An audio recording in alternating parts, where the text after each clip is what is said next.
Good morning, everybody. I hope everybody is having a beautiful, lovely morning.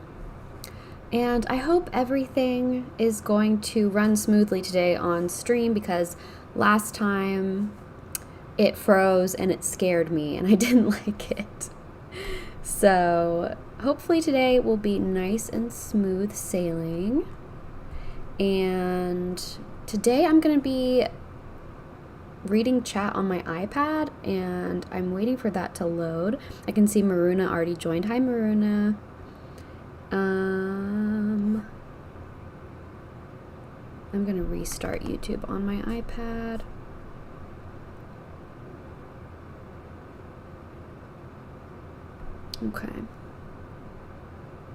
Okay, looking good. Let me know if y'all can hear me. You should be able to hear me now. And let me see. I just need to make sure my iPad is catching up. Okay, I think we're good. So today is kind of a sad day, I guess. I don't know. This is just kind of a sad topic, and if you know, you know. If you don't, I'm going to tell you. And we're going to be talking about the current state of Digimon virtual pets, particularly in the West, but we're going to be talking about it globally and what's going on right now in the market, I guess. And I'm very, very excited to get into this. And then we're also going to be, what else are we doing? We're going to be looking at how you can buy virtual pets these days, the crazy prices that have been insane, and we're also going to be, at the end, we're going to talk about the new releases and pre-orders, and we're also going to watch a Humulos video because I haven't watched it yet, and I'm just curious because he said that Bandai copied his growth chart, and I just want to watch it. So Humulos, if you're watching, don't worry, I'm not going to roast you too badly. Everything's going to be fine.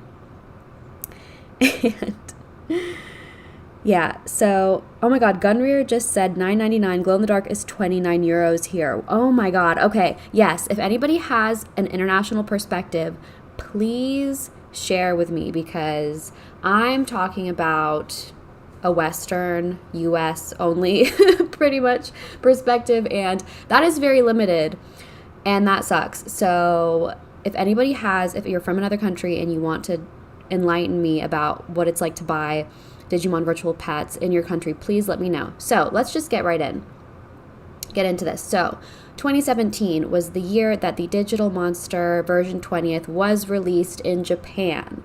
And it didn't make its way to the States until a couple of years later, I want to say. Or maybe like a year and a half. I'm not really sure. Maybe I should Google that. Hold on. Digital Monster version 20th. Okay, and let me see. Okay. Yes, July 2019. So it was about 2 years later that we got the English version. And if you were in the community at the time, I mean, first of all, it was shocking that we had a version 20th release. That was a shock because the virtual pet line had kind of been dead for a couple of years on the Digimon side, so it was very shocking that we got the version 20th. I mean, it was definitely a shock to me because I didn't even know that Digimon virtual pets were a thing. That's how dead they were, even though I'd been in the Tamagotchi community at that point for over 10 years. So, yeah. Anyway, Digital Monster version 20th, released in the US, Canada, and then slowly into Europe and other countries. That was a big deal. Really big deal. Really big, shocking, really awesome. Because, the virtual pets in countries outside of Japan, they just don't really perform very well. Digimon was more so known for the Digivice toys in America, at least like as far as like from my perception as a kid growing up, I didn't know that these existed. I only knew that Digivices were a thing. That was the big Digimon toy that existed, okay? So, yeah.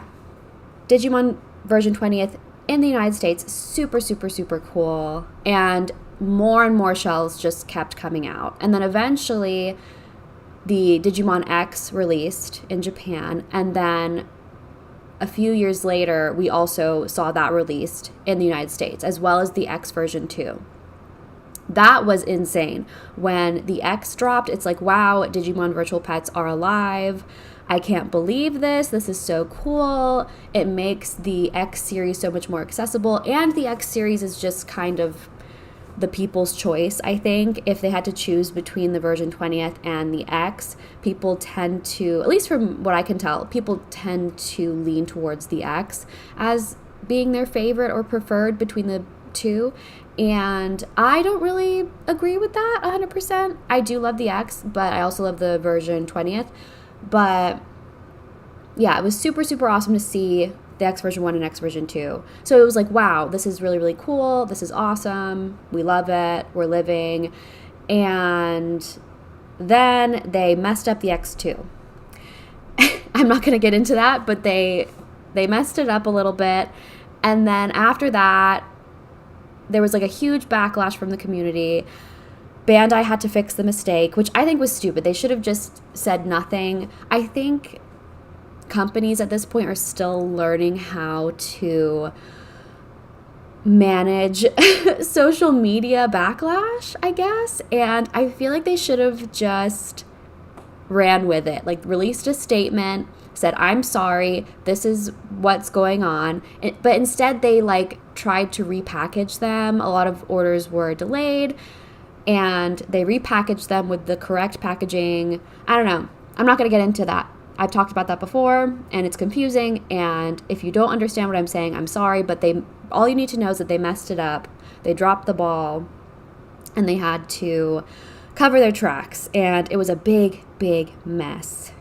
And looking back on that, I remember people were just like really tearing into Bandai, and I think people should voice their opinion, but looking back, I'm like, wow, like, did I say anything stupid that contributed to this? Because I hope I didn't. I'm not really super vocal on social media, honestly, but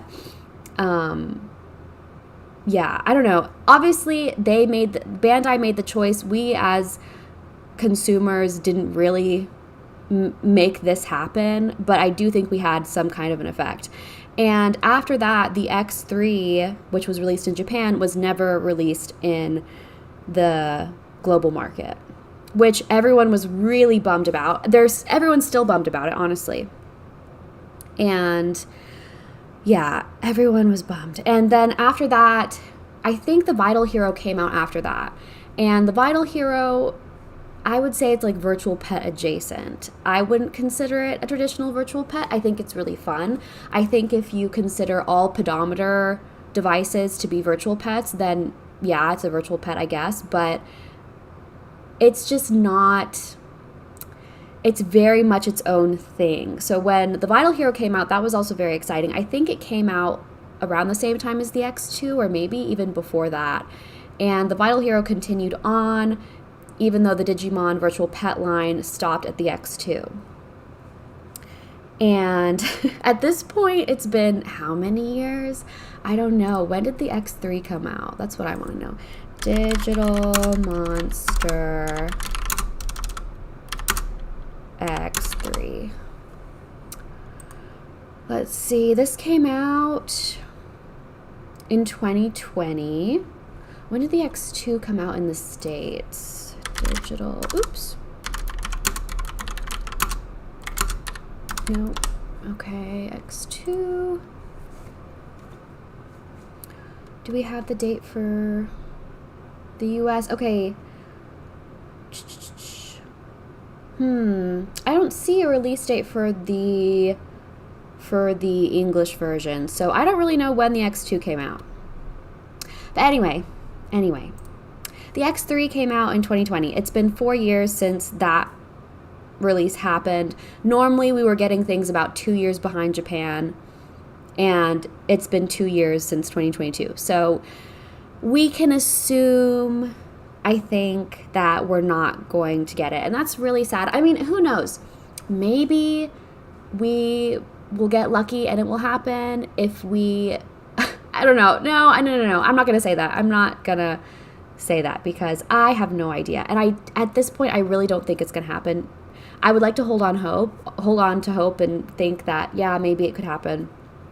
Because this would be a really cool release to see in the English market and also kind of see the global Digimon virtual pet market kind of be revitalized, because at this point it's looking kind of dead, and that is the main thing we're talking about. So if you type in Digivice into Amazon, that's kind of what Bandai chose to call... I mean, well, now it looks like the listings don't say Digivice anymore, but for a while Bandai was referring to these as Digivices, even though they're technically not. I guess they're just using that as like a westernized term to describe a Digimon virtual pet, but now it says Digimon device instead of Digivice, but I remember it saying Digimon Digivice. But anyway, if you type in Digivice, you'll still get some good results for Digimon virtual pets, which is great. We love to see that.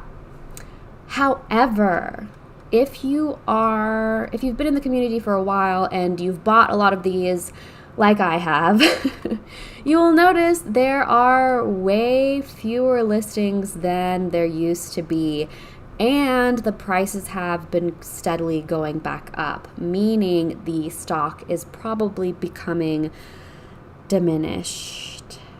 Lewis said, "Don't give me hope.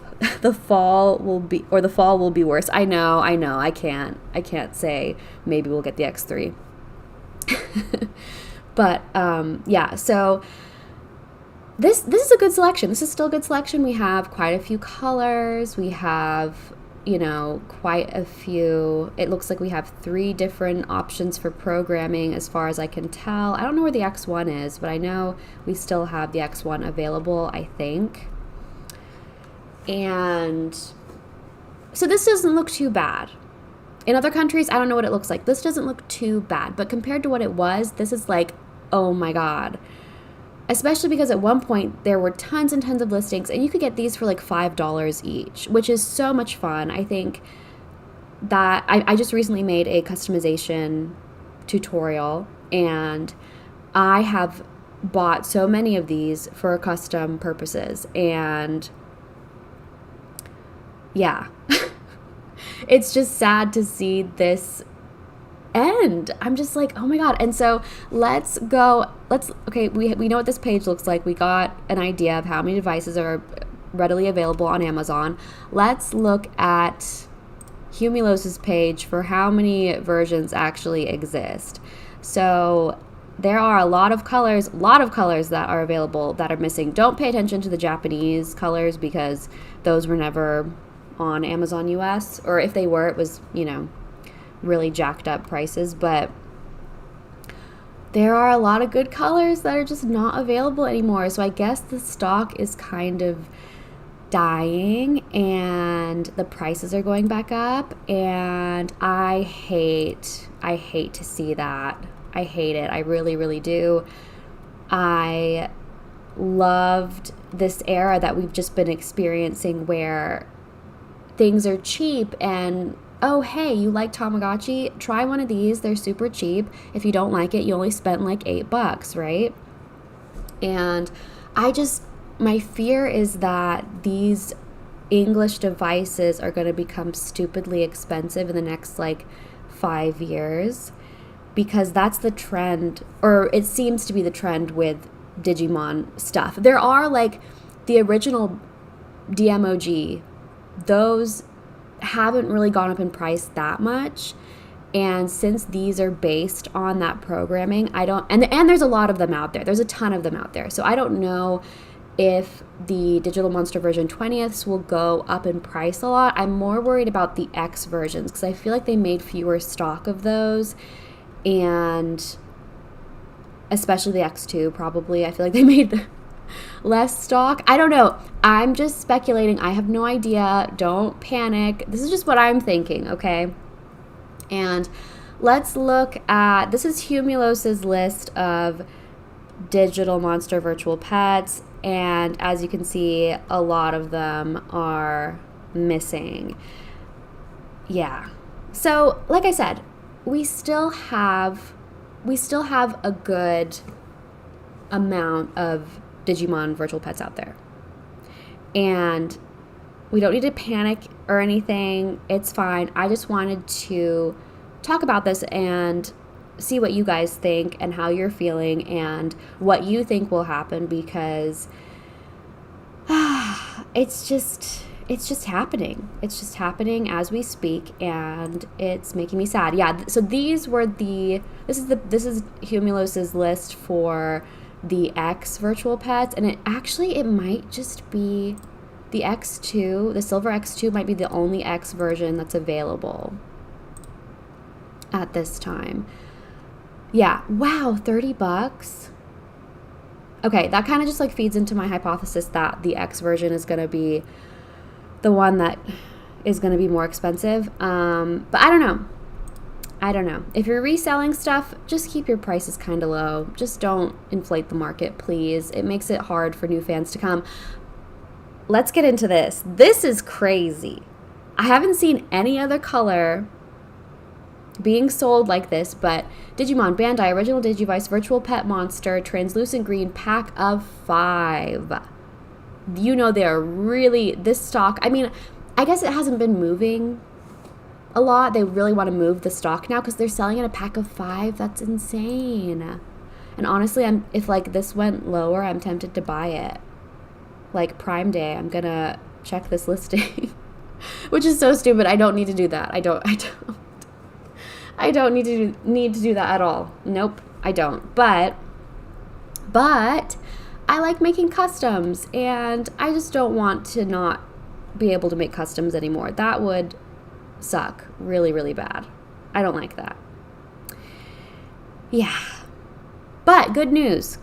If you were interested in buying the Vital Bracelet V or Digimon Vital Hero, whatever you want to call it, they are so cheap right now. Originally they were retailing at $65.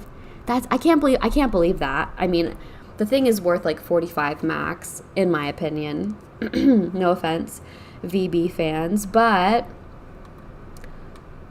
it's so cheap now. I recently bought the Garurumon version. $16 pretty much. That's very, very awesome. Definitely y'all pick one of these up. Yeah, this was the one that I bought. 13 or 14, whatever. And I'm going to do an unboxing on this soon, I think. But yeah. Definitely, if you're curious about this, definitely pick one up. Or if you just wanted to buy the DIM card, the English exclusive DIM card, grab that as well. Or grab it for that reason. Okay. Next, what else are we talking about? Okay, so next we're going to be talking about the post-market market, or I don't know, aftermarket. I don't know big terms for stuff, but the secondhand market maybe is what I'm trying to look for. Okay, for the X3. Now, I don't know if, I mean, look at this. This is too much. This is nuts. Like 200 plus for one virtual pet, that is insane. I don't know if this is like accurate. I don't know if people are actually buying these. Like, but this listing, one of the listings I saw said 18 were sold. Last one, 10 sold for $225. 18 sold for $349. I don't know. I feel like they've just been slowly ramping up the price. But like we were talking about before, the Digital Monster X3 was not released globally. So the only stock that was available for this item was premium Bandai in Japan, right? unless you used a proxy, etc., blah, blah, blah.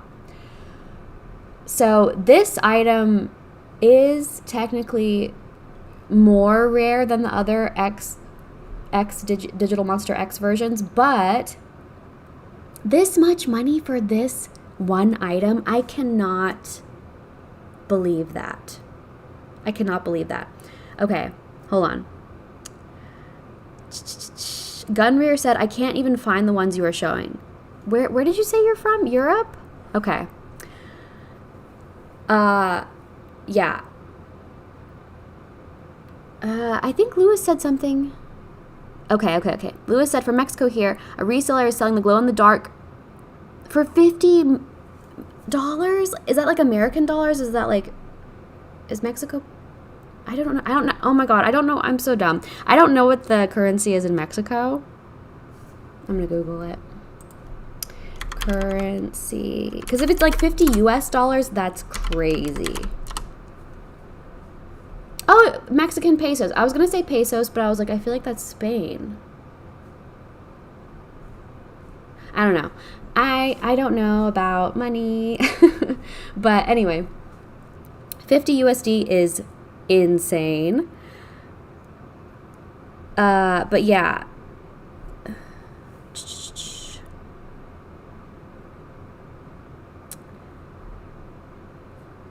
Not being able to make customs is what worries me. I hope people in the community will start selling their spare parts. Yeah, I hope so as well. I think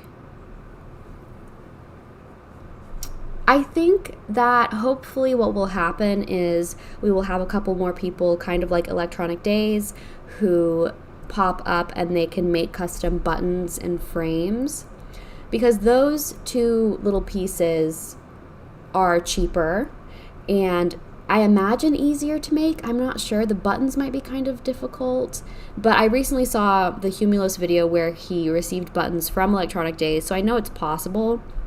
And I've seen people make custom buttons for virtual pets over the years. So I'm hoping a couple of crafty people will show up and, you know, save the day. That's what we need. So, all right, yeah, X3. We're talking about the X3.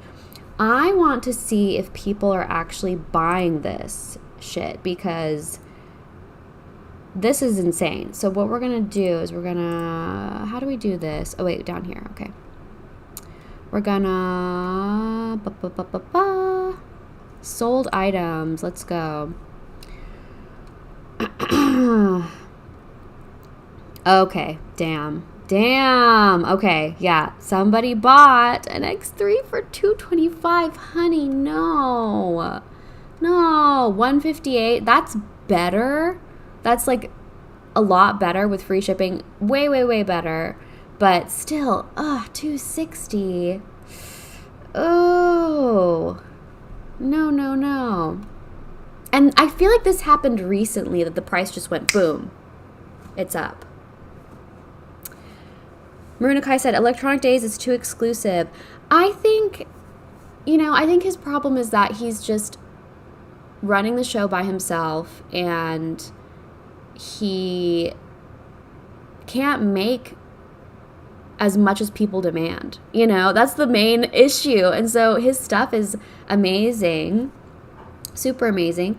And I love that he is, you know, popping that shit out. But I agree, it is kind of hard to get hold of, because either, you know, maybe it's out of your price range, or you don't hop onto the drops fast enough. Okay, $100 or $200 for both. Free shipping. Okay, pre-shipping. Free shipping.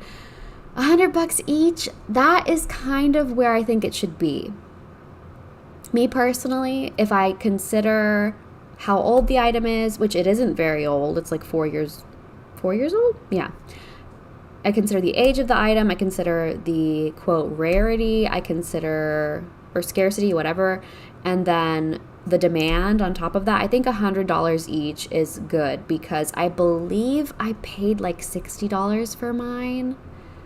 Maybe. So yeah, I think $100 each for the X3 is probably a good price. But, you know, yeah, just like y'all, if you're trying to get an X3, I wouldn't pay more than $150. Even saying that just grosses me out. $150 is like cap, like the top. Don't. And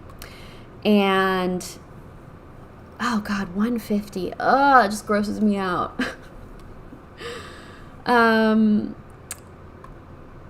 Yeah, if you want the X3, do research. Don't rely on eBay. Try to learn how to use proxy services that can get you onto Mercari Japan. Mercari Japan, I think, has the best prices out of anywhere right now. And, ooh, Monster Version Revival. Oh my god, wow! All this for $60? Damn, I need to get on eBay. I want a version revival so bad. It's so stupid. One stupid virtual pet I want is the revival. I do not need a revival. I have lots of DM20s and I enjoy running the DM20, but I want a revival and it's so stupid. Also, I forgot to mention, today's my birthday. Happy birthday to me. I was going to mention it at the top of the stream and I totally forgot, but happy birthday, me. If you guess how old I am, you get bonus points. Right? Is that a fun game? I have no idea. I don't know what bonus points do either. But maybe that's a thing. Keep track of your bonus points. I'm not in charge of keeping track of them for you, and I don't know what to do with them yet. But anyway, let's talk about, we talked about the English or the global market, right? Or specifically the American market and how things are taking a down. We're going down. Sugar, we're going down swinging. And it's not very fun, and it's sad, and it's depressing. We don't like it. We don't like to see it. However, the digital monster virtual pet line is not dead. Okay? It is very much alive. And we see that in little sprinkles. And when I'm talking about virtual pets, I'm kind of mostly talking about like oh my god, the black and white. Oh, thank you for the birthday wishes. Swoosh guessed 54. I'm 55. Just kidding. Oh, Siri's here. Siri, I miss you. Blah, blah, blah. You are 32. Nope. 26 like me. Nope. 29. Close. So let's see. What are we talking about? We're talking about virtual pets. Okay. Yes. The color devices are great. And those are keeping the community alive. But I don't like the color devices because they are only released in Japan. They are hard to get, especially if you miss the pre-order. If you miss the pre-order at this point, you're kind of fucked. That's gross. I hate that. And I don't know. They're just very new to me. I mean, they're the latest thing. The latest and greatest is that we have color digital monster virtual pets. Great, love it. But I like to see stuff like this staying alive because this is what I primarily interact with. This is what I like to collect. This is what I just like it more. They're usually more affordable, so you can collect more if you want, and you don't have to recharge them or worry about the color LCD failing. I don't know. I just prefer the traditional black and white monochrome virtual pets. So when I think of this product, I don't know. When I think of Digimon virtual pets, this is what I think of more. And I love that we are seeing new iterations of the Digital Monster X and the Digital Monster version 20th.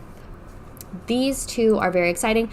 This is the Digital Monster X Osmaria edition. And we have 2 lovely shells, as you can see here. These are both really, really great. I really like both of them, especially this one. Oh my god, the mint green frame. I can't look at it too long. I get lizard brain. I can't have my lizard brain act up on my birthday because my lizard brain will be like, oh, it's your birthday. You can buy yourself a gift. And I'll be like, no. And I'll punch him in the face. No, I'm not. I am not. No. Lewis said 32. Nope. Nope. Siri said, getting in some late night crochet and saw you online. Thought I would drop in. Aw. Oh my god, I love your crochet projects. It's making me want to crochet, but I just don't have the patience for it recently. Nintendo Blood said, yep, I want a pendulum color so bad, but they're upwards of $200 now. Yeah, we're going to talk about that in a second. So, the devices that we're looking at, this X1 device and these version 20th devices, they are in English, which is really cool. However, it sucks that they are exclusive to Japan. Why? I mean, I get it. Like, this one is Digital Monster X Hype Drop. It's a collaboration with a fashion brand in Japan, kind of like Uniqlo. And I think it's really cool. I love that Digimon is like this cool.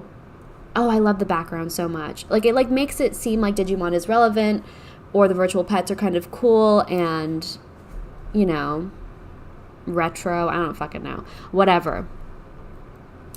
I do really love these shell designs. I love this box for the blue one is insane. So cool. I would love to have one of these, but nope. I have too many. If this was a version revival, snap that shit up immediately. This is not a version revival. This is a DM20. I don't need a DM20. Nope. But yeah, so we're seeing the English devices in Japan, which is great. I love that these devices they have expanded, that Japan is embracing them in English. I think that's really, really cool, and I love it. But it also just makes me sad that Amazon is, I don't know, we're just not getting anything new anymore. And I don't really know why, because I feel like they were popular enough to continue making new colors for a long time. Lots of new shells, even up this shell, this like series of shells. They made a series of special colors, and this was like 2 years ago, I think. And I think it was after the X2 mess up. And then after this, it was like nothing, I think. Am I wrong? Lewis said 30. Bing, bing, bing. You got it. I'm 30. Isn't that crazy? I feel the same. And honestly, I have been for the past 2 years, I think, I've been like, wow, I feel much better about myself, and being in your 20s just kind of sucks. Being in your 20s, you're floundering around. You think what other people think actually matters. I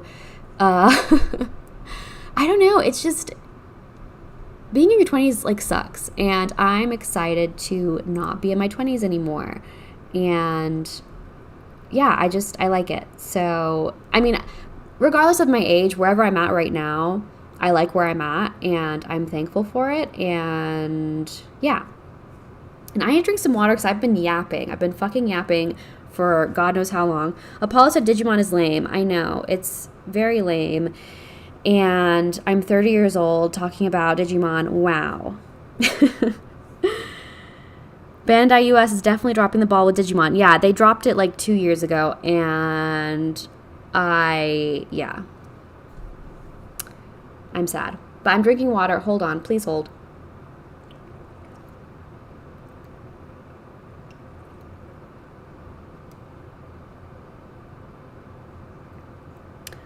being in your 20s was awesome as fuck. Now everyone has responsibilities, etc. I mean, I still had responsibilities in my 20s, so I don't feel... I mean, I think I have more responsibilities now, but I don't think... I don't know. I think you just can't let stuff get you down. I think a lot of people get stuck in a rhythm and they feel limited or they feel stuck in where they are in their life, but you just have to remember that you're only limited if you think that you are.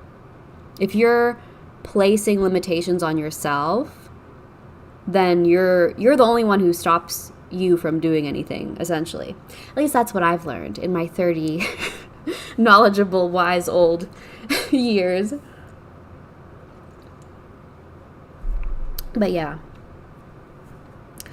Digimon. Okay. Y'all should drink water too. It's fucking hot outside. Even if it's cold where you are, it's fucking hot. Everybody drink water. These shells look really nice. Not gonna lie. Really like them. Also, I love this branding with the cute little black and white sprites. This is like so up my alley. It's not even funny. And I'm not gonna buy them. Nope. Okay, let's talk about the digital, like the current wave of the latest and greatest, what everybody wants right now. And they're sold out. Boo. I'm gonna be honest, okay? I did not pre-order these. I almost did. But I'm experiencing this thing, and I might even make a video about it, like a full video. I'm having like collector fatigue or like customer fatigue. I don't know. I feel like there's a term for it where the market's very saturated in something and then the people who are buying the items get tired of buying them. There might be a term for that and I'm just unaware of it, but that's what I'm experiencing. There are so many Tamagotchi releases. There are so many Digimon things happening. And I'm so tired of it. And every time something new comes out, I'm like, oh my God, it's like not even fun. It's like stressful. It's like, oh God, I have to buy this now. And yeah, I didn't pre-order these because, I mean, multiple reasons. Number one, they're expensive. Number two, I already have 3 of them and I don't really use them that much. And number 3, I don't know. I just don't. I mean, I love the Wind Guardians. If I end up getting one of them, which I'll have to pay after market prices for or whatever,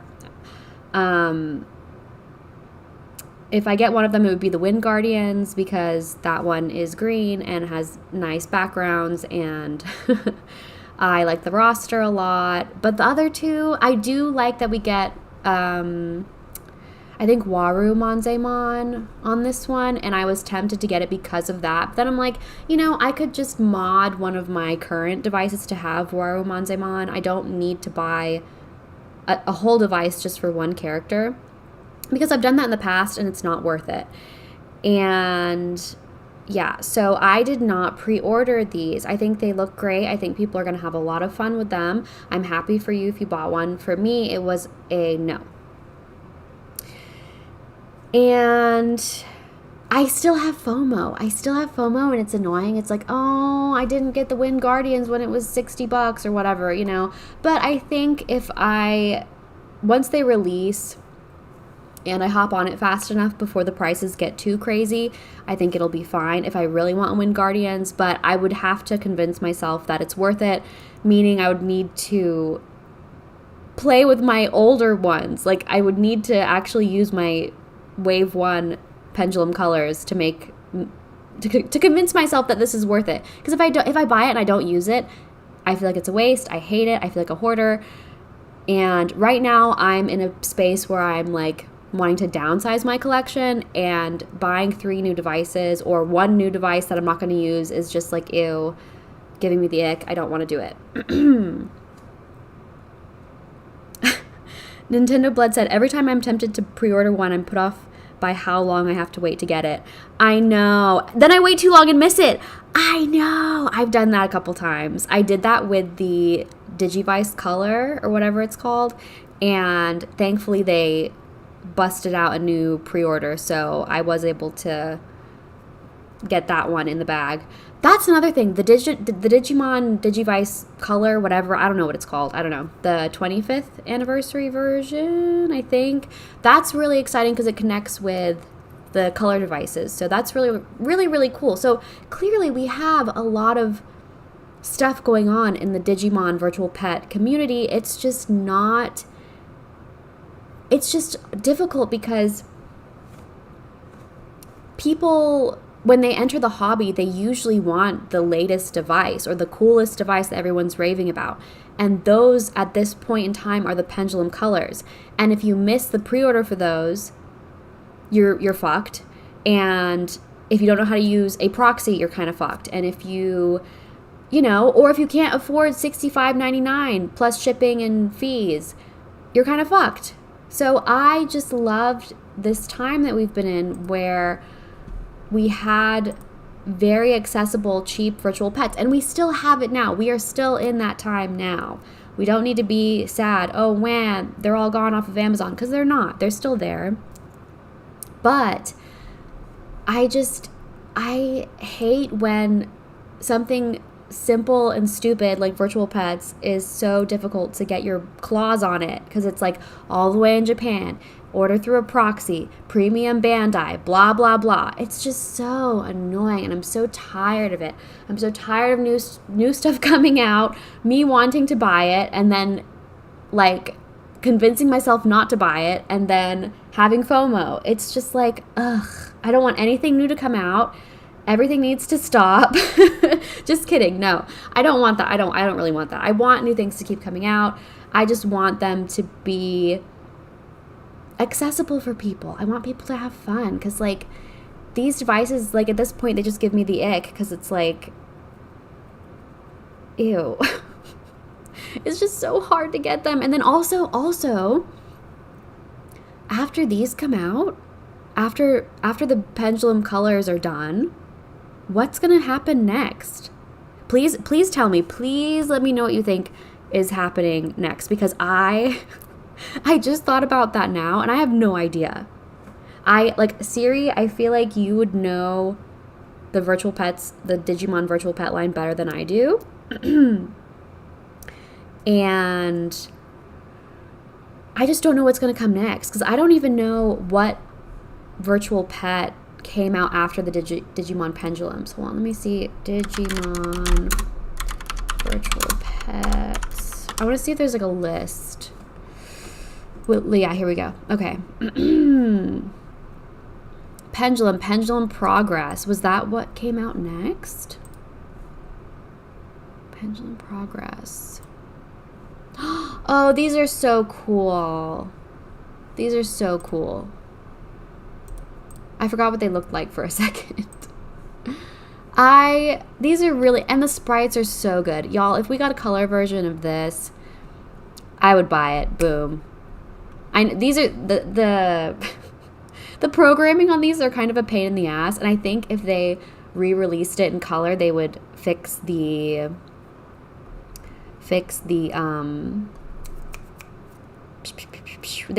programming so that it's more easy, I think.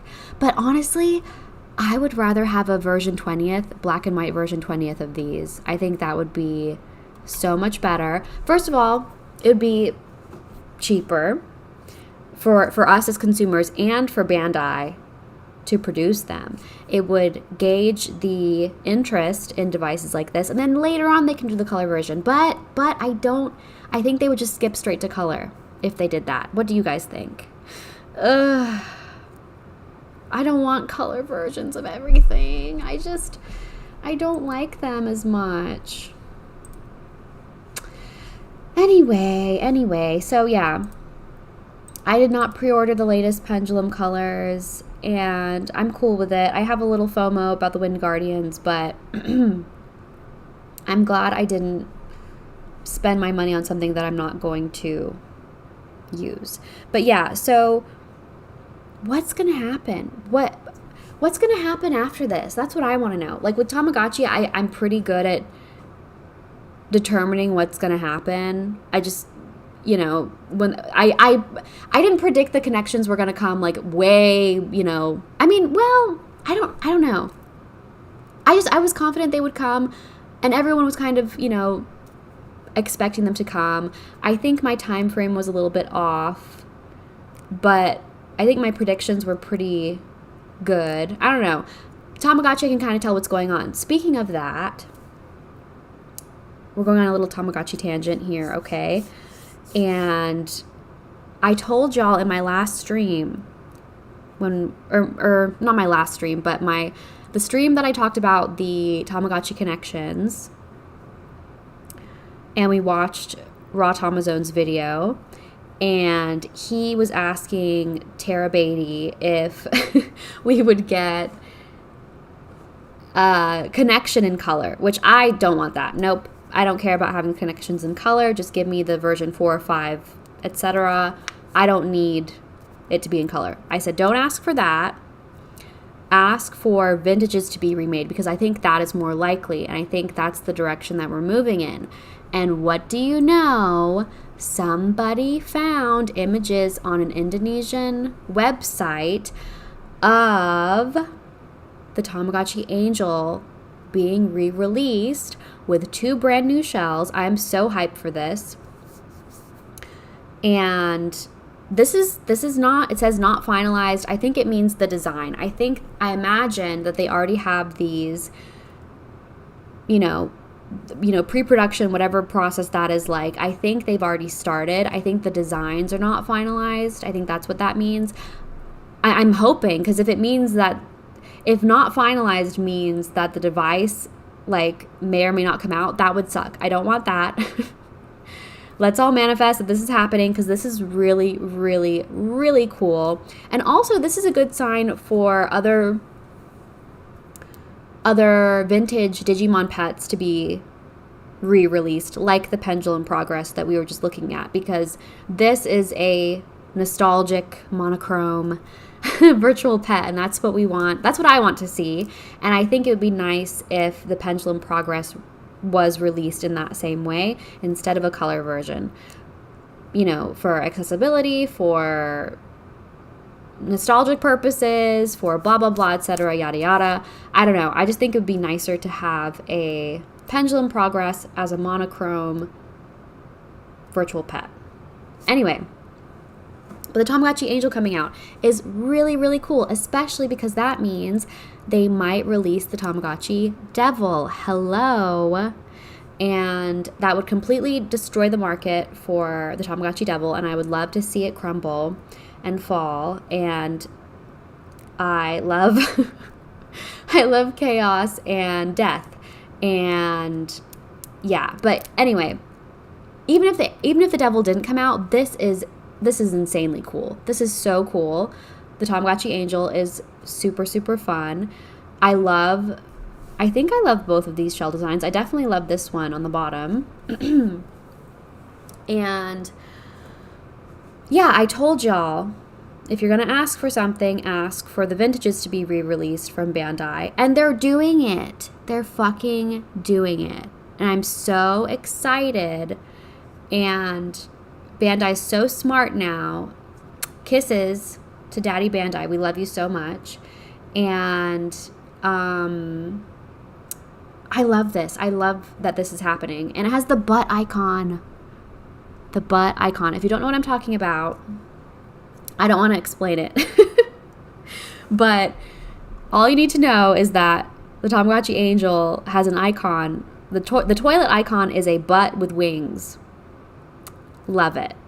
But on the American version, I think it was toilet paper, which is like, you know, the censored version, which is boring. Ooh, Paw Printed said, I don't want to interrupt, so this might be a question for later, but for a Tamagotchi fan just getting into Digimon, what do you recommend? That is a wonderful, wonderful question, and it's kind of on topic, I think. I don't know. I don't care. I don't need structure. I need chaos, okay? So, what do I recommend? And if you're looking for the cheapest thing, you know, you want to go with I think this is the cheapest listing on Amazon right now, which is a Digital Monster version 20th. And I tend to recommend that that's my go-to, honestly, for recommending a Tamagotchi fan into the Digimon space. And I do that because there's a lot of variety on this device, and you also, if like, okay, here's a follow-up question if you're still online, paw printed. Do you enjoy, like, what era of Tamagotchi do you enjoy? Do you enjoy, like, the Tamagotchi originals or Tamagotchi vintage era? Or do you enjoy more of, like, the connections and the color models? Because I think that is a good question to ask. Because I would say if you enjoy vintage Tamagotchi, and maybe even the connections, maybe, I think the Digital Monster version 20th is really, really good because it has more of a like traditional virtual pet feeling. It's a little bit more limited in its features, but it is also very enjoyable. You can raise 2 Digimon at a time. You can unlock different eggs as you go along and then raise different lines of Digimon from those eggs. I really, really love that a lot. So yeah, this is a great gateway into Digimon stuff.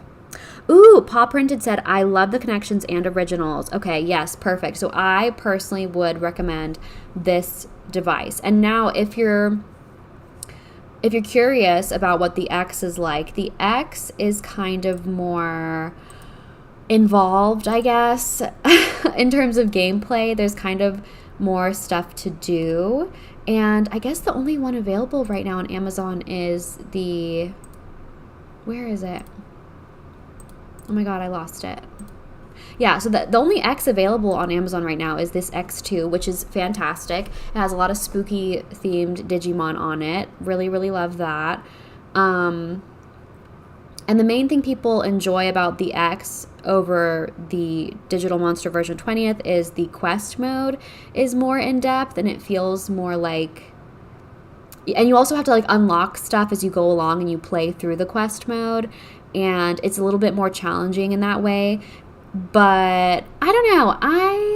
I love the X, and there's also, like, items that you can get to power up your Digimon that come from random events. I do really enjoy the random events, but I don't think if you're more on the Tamagotchi original side, I think that the Digital Monster version 20th is the way to go. And I'm actually running one right now. Let me check on him. I have I have Metal Tyrannomon, actually. And he's doing fine. And also this glow-in-the-dark shell is fantastic. And, oh yeah, Swoosh just said on the X you can freeze your Digimon. Yeah, so the Digital Monster X also has a couple of, like, quality of life features, like being able to freeze your Digimon. But if you're used to playing the Tamagotchi originals, those don't really have a freeze function, so you're not really missing out on anything. And the Digital Monster version 20th that we're looking at right now also has a nap feature, so you can put your Digimon down for a nap for 3 hours, and then it will wake up. But, you know, it's still... People complain about that, but I think people are kind of spoiled. In my opinion. I don't think it matters that much. Because if you really wanted to pause the device, you can hit the reset button and it will go to the splash screen, and your device will be on pause until you reboot your save file. So, yeah. If you want something more in-depth where... How do I explain the quest mode? I can't explain the quest mode without, like, having a visual to show you, I feel like. But maybe someday. That's actually a really good video idea, and thank you so much for bringing this up and asking what my recommendation was, because I think it might be a cool idea to compare the Digital Monster version 20th with the Digital Monster X. So I might actually make that into a video someday. Maybe. I don't know. I have a lot of videos in my head, and... it's hard to prioritize and figure out which one I want to make. But anyway, let's get back on track. Actually, let's take a teeny tiny water break again. And I'm going to read chat.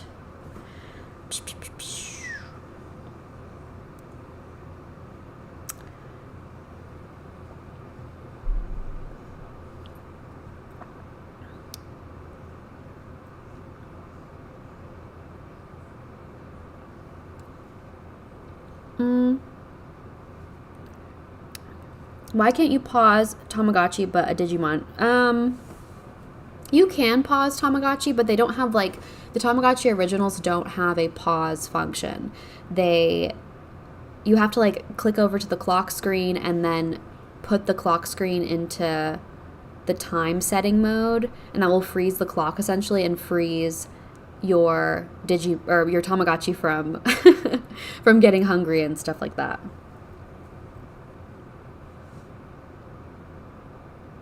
Hi, Smitty. Smitty said, I've seen the glow-in-the-dark 20th for $3. I know. That was like, those were the days, man. Like, I needed a dopamine hit. Just order a DM20. I swear to God.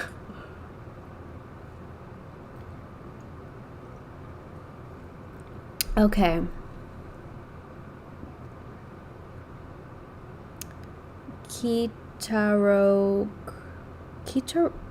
I'm just going to call you Kita. I can't say your name. It has a dice rolling mechanic instead of being a bar that you fill. Oh, yeah, I forgot. I'm actually running an X right now. I'm running the Halloween X2 that I just made. And I totally forgot about I've been, like, ignoring this thing, kind of. And I forgot that there's, like, a whole, like, dice rolling feature. And I'm not well-versed to explain that. But it is fun. And I think that the X is very good, but I tend to find myself running the DM20 way more. Excuse me. Okay. What are we talking about now? What are we talking about? Also, if you're lurking and you want to say hi, please say hi. I won't bite. I love talking to people, and that's literally why I like to stream, is because we can like talk and have a conversation together. And it's very, very fun. Okay, I'm going to let you guys decide. Should we continue talking a little bit about Tamagotchi stuff? Because I have one more Tamagotchi thing to talk about. Or should we watch the Humulos video that I have lined up? I'll let you guys pick.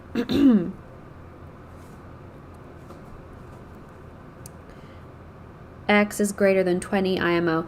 Yeah, I mean, like, if I look at it sometimes and think about it, I'm like, yeah, the X is like, in terms of features and stuff, it's better, but I don't know.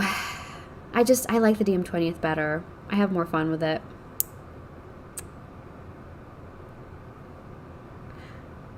I had an Angel from my sister, but lost it during a move. Aw, dang. Okay, Apollo said Tamagotchi. Let's go.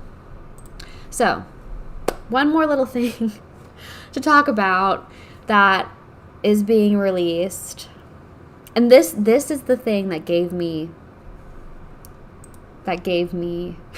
collector's fatigue. Okay, this Tamagotchi connection was announced by Ichiban Kuji. I don't know what that is, I'm sorry, but it's a 20th anniversary Tamagotchi connection, and it's not my favorite, but I really like anniversary devices, and the background's really cute, and I saw this and I was like, oh my god, I'm dying. I can't deal with any more virtual pet releases. And the main reason this tired me out so much is because... What? Something just started beeping. I have no idea what that was. I think it was my desk. My desk, it's a standing desk, and that was really... Anyway, moving on. Yeah, Siri's saying it's a raffle prize. A raffle prize. This beautiful thing, I mean, it's not my favorite, like I said, but it's very, very cute. This cute little thing is a raffle prize. So you have to like enter, you have to buy a bunch of lottery tickets, and then like from what I can recall, when I bought my first Tamagotchi Smart, it was also a lottery prize, and they released a lot of them, and so I bought it after the lottery, like, you know, technically like secondhand, and it wasn't like super expensive, but it's just annoying. I'm just this hobby exhausts me a little bit sometimes, because I'm like, it's hard to get stuff from Japan, there's so many cute things that you want. Also, another main reason this freaked me out is because the Japanese Tamagotchi connection shells are sold out on Amazon Japan, and Amazon Japan is not shipping globally. And normally they do. And so I'm like, what the fuck? Why are they not? What is going on? And so those are probably going to be a pain in the ass to get. It's just annoying. It's very, very annoying when you get really excited about something and then there's all these hoops you have to jump through to get it. And that's the main thing I'm upset about, honestly, is the Tamagotchi connection, Japanese shells being so hard to get and selling out. I know that they're going to make more. I'm not worried about that. And they might even release those designs in the US since they have more designs planned for October, right? And yeah. I don't know. I don't know what to do. I'm like, should I, when I have the opportunity to buy the Japanese shells, should I buy them? Or should I wait to see if they come out in America? I don't know. This is kind of like weird. It's unusual for the global market to be in tune with Japan. Normally we get stuff later, and so waiting is kind of normal, or we don't get it at all. So getting it from Japan is normal. But now it's like we might have the opportunity to get it localized and cheaper. So it's like, fuck, what do I do? It's so annoying. Okay. Yeah, so this was annoying, and the Japanese shells being inaccessible at this point is also annoying. And these are awesome. Really excited. Also, I think I read something that said these are set to be released in 2025 in the first quarter of the year. So I think that's it for Tamagotchi stuff. Also, if you know me, if you see me on Instagram or Discord and you see the connection shells drop somewhere, the Japanese ones, for a good price, please hit me up. I'll love you forever.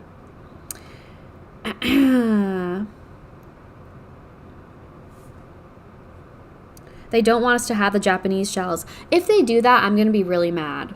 If Japan is like, no, Americans can't have our designs, that's going to be really stupid. And we won't know for sure if that happens or not. I mean, like if that is their intention or not, we'll never be able to know. But I think if they keep them exclusive to Japan, it might be like a cultural thing, which, I mean, I get, like, Japan likes to keep their stuff in Japan. I understand that about their culture, but I also think it's kind of lame and it hurts my feelings.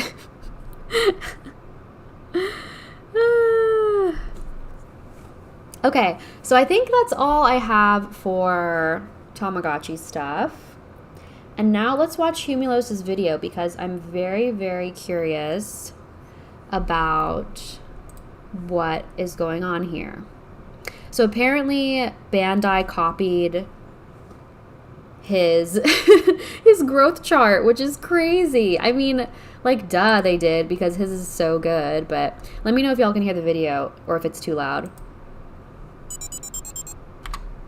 After becoming a guide maker in the Digimon community back in 2018, I have wondered whether or not Bandai knows about me and the things I do.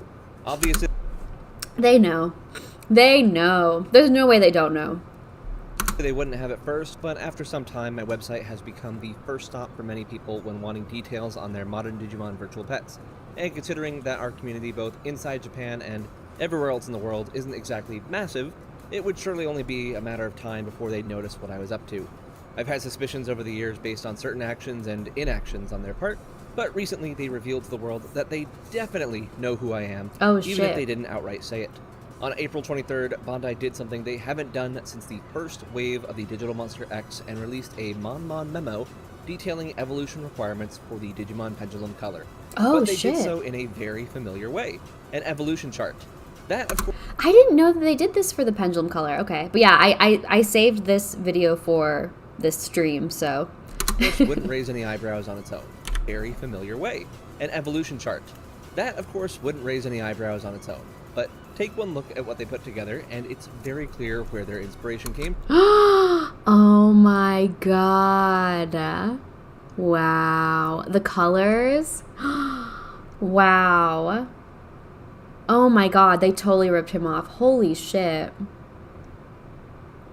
And like the order of the characters even, I think. Wow. Wow. Okay. From. Am I saying that Bandai copied my homework? Yes, absolutely they did. Oh my god. Wow. Wow. Wow. They ripped it off. That's insane. I mean, honestly, Humulos's looks better. TBH. Wow. Okay, they didn't use the same colors, but they used similar colors. Like, come on. I mean, like, these two, this is like identical. This section right here. This, I mean, it starts to look a little bit different, but oh my god, wow. That is crazy. They should have just hired him. I know, they should have just been like, hey, can we pay you? Like, what the fuck? I am sure of that. Am I saying they are wrong to do so? Well, honestly, I wish they would have just reached out to me directly so that we could do a collab together. Yeah. But I think they're a little wary of me, considering I've not been shy about criticism and other things. It's such a shame because they should be like sending him every virtual pet ever. He's such a huge part of the community. I mean, like, he's like, I'm not saying he single-handedly built the community, but he just made everything so much more accessible for us as fans, because it's like he did the biggest thing that Bandai never did, which was create these amazing detailed growth charts that are like perfect. And obviously he didn't do this alone. A lot of people were doing testing and blah blah blah, whatever. It took a lot of effort to do this, but he's the one who organized it all, and that's a lot of fucking work. And he maintains that website. It's beautiful. It's amazing. So they should have just collabed with him, or they should send him virtual pets to be like, hey, we like you. Here's a package. But like, I guess since he's modded so many devices and he is actively open to criticizing them as a company. Somebody said he's a Digimon patriarch. Literally the Digimon virtual pet patriarch. Yeah. Siri said he made it more welcoming as well, TBH. I know, exactly. Like, he just gave us all a place to, like, come together and hang out. And that is a big, big deal. Not to mention that everything I do with my content involves using their IP, so I can't really be that mad about it. If anything, I'm delighted. It was such a surprise to see this when it popped up. Now, some of you may be skeptical, and that's understandable. How big must my ego be to think that a big company like Bandai is looking at my guides and making their own based on my designs? Couldn't it just be a coincidence? Evolution charts like this have existed since the very beginning, right? All great points. But I've been into evolution charts since my initial interaction with virtual pets, and I've looked at many over the years, and it's pretty clear that this is no coincidence. To show you why, I'll take this opportunity to explore a little bit of the history of some of the Digimon evolution charts. Ooh, this is fun. This is a fun video. I love this. His videos are also always super fun to watch. Over the years, both official and fan-made, and give some insight into some of the design decisions for my own charts. Before starting this journey through time, Zenin TCG is back sponsoring this video, and they've got something good almost ready to come out of the oven. Of course, the design's looking real good. It's the crystal clear of the entire case. Monster. Ooh, that actually looks really good. And the digital. Oh my god, I want one of those. This is a limited run that will not. Now, Tamagotchi starts. To start off, we need to go back before Digimon to its cool older sister Tamagotchi. My first exposure to V-Pets was the second generation of the original Tamagotchi, and packed with that device was of course a manual like the one shown here. While you don't normally go back to the manual after combing through it a few times, I did come back to this one often because of one page, the growth chart. This simple little box would stick in the heads of many kids back then as they played with their Tamagotchi and other virtual pets, as the de facto image of what Okay. Before he gets into that, the main thing I noticed between the Tamagotchi virtual pet community and the Digimon virtual pet community is the huge lack of data. Like, there's just like nobody ever did the work with Tamagotchi, but always with Digimon, there were always like solid guides, even like old device, like old, like 1997, DMOG. There was always like like solid information on how to raise each character. Tamagotchi, you ain't got shit. Oh, take good care of this one, but take bad care of this one. Feed this one. Let the hearts drop this many times. And it was always wrong. So, like, yeah, anyway. Digimon has always had, like, solid data and solid growth charts, and Tamagotchi just has not. This is a documentary on our cultural roots as people. Oh my god. What a visual representation of evolutions should look like. Perfectly simple, just a bunch of lines connecting one stage of evolution to its next to demonstrate all the options you had as you raised your pet. Though of course, for all intents and purposes, as a stupid 8-year-old, the top half of this chart may well have not existed, as almost all of my runs ended in Takochi or Kusachi.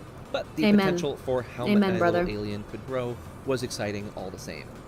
Moving on to Digimon, both the original Digital Monster and Digimon Pendulum toys had multiple... This is so cute. I love vintage instruction manuals. Anyway. evolution charts available, online and offline.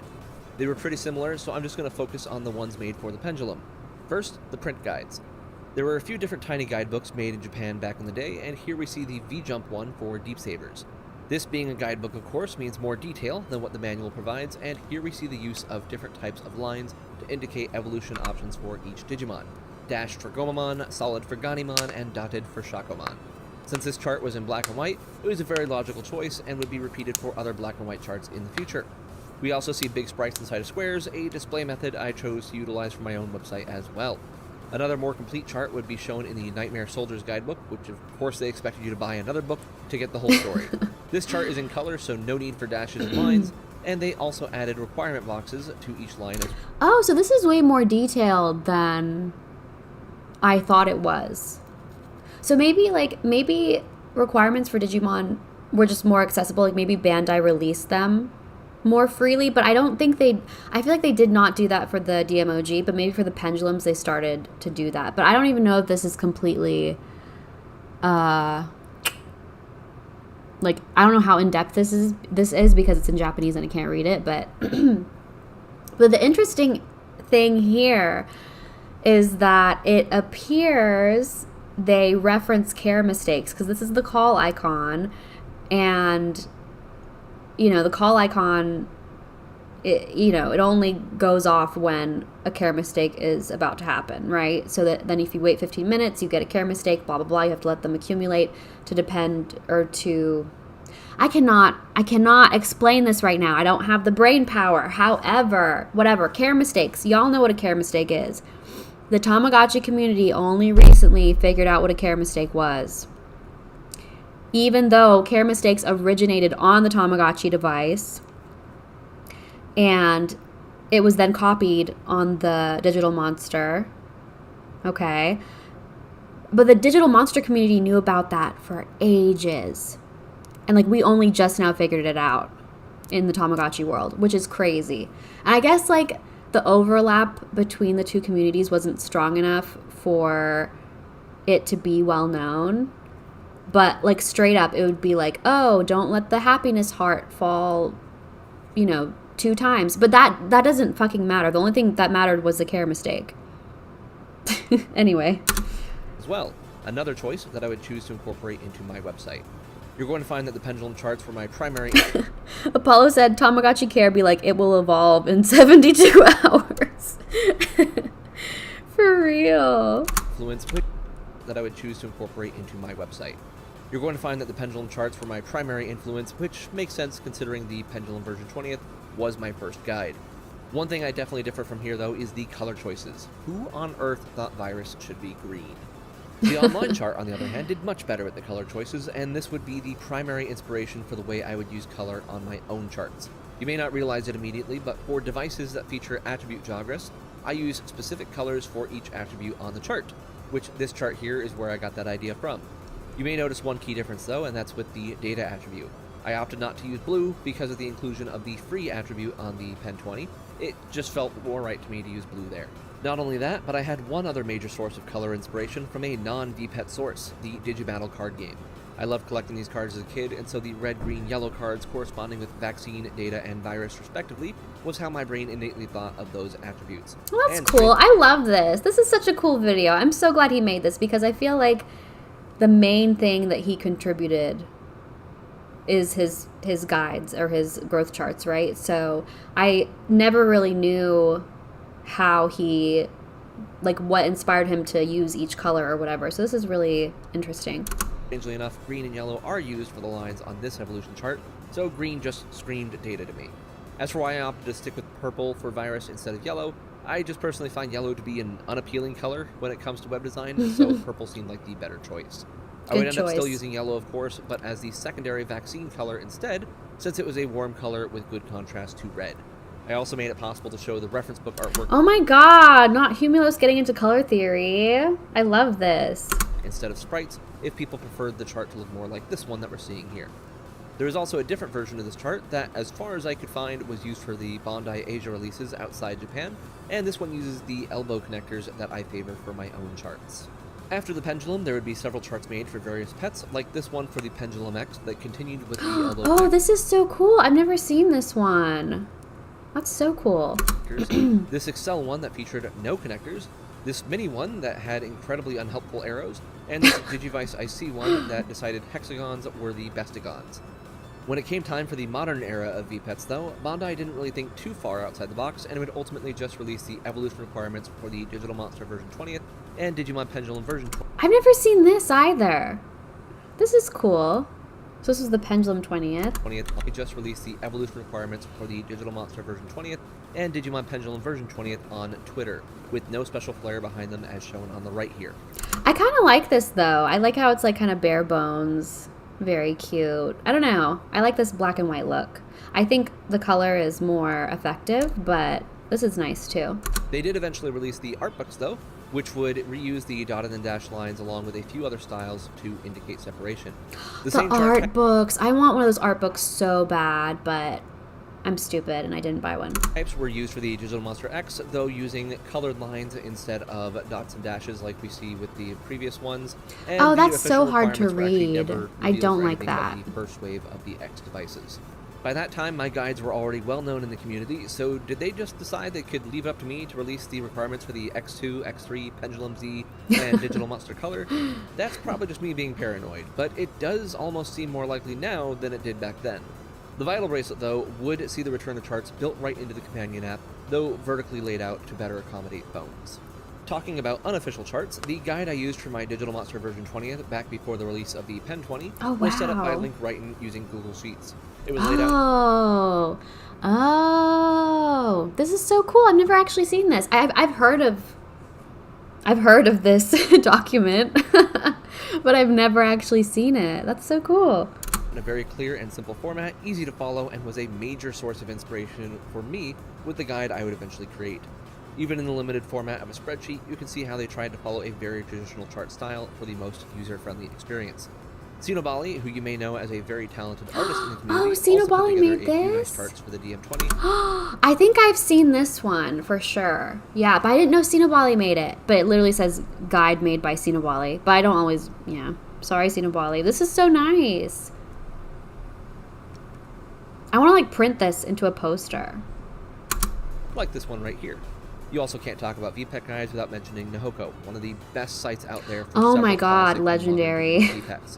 For their charts, they use an HTML table approach that is simple and effective, opting to identify next forms using letters and numbers as opposed to connecting lines. This one is definitely harder to access.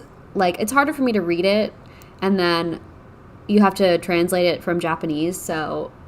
But, oh my god, they have so much good information on this website for a ton of different virtual pets.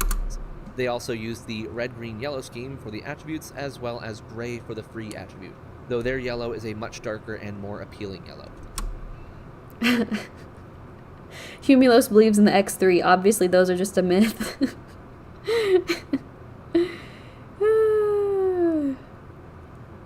I'm trying to get Kusachi, but the growth chart all don't make sense. Kusachi. I think I've gotten Kusachi before, but I got him on accident, so I don't know how to help you. I'm sorry.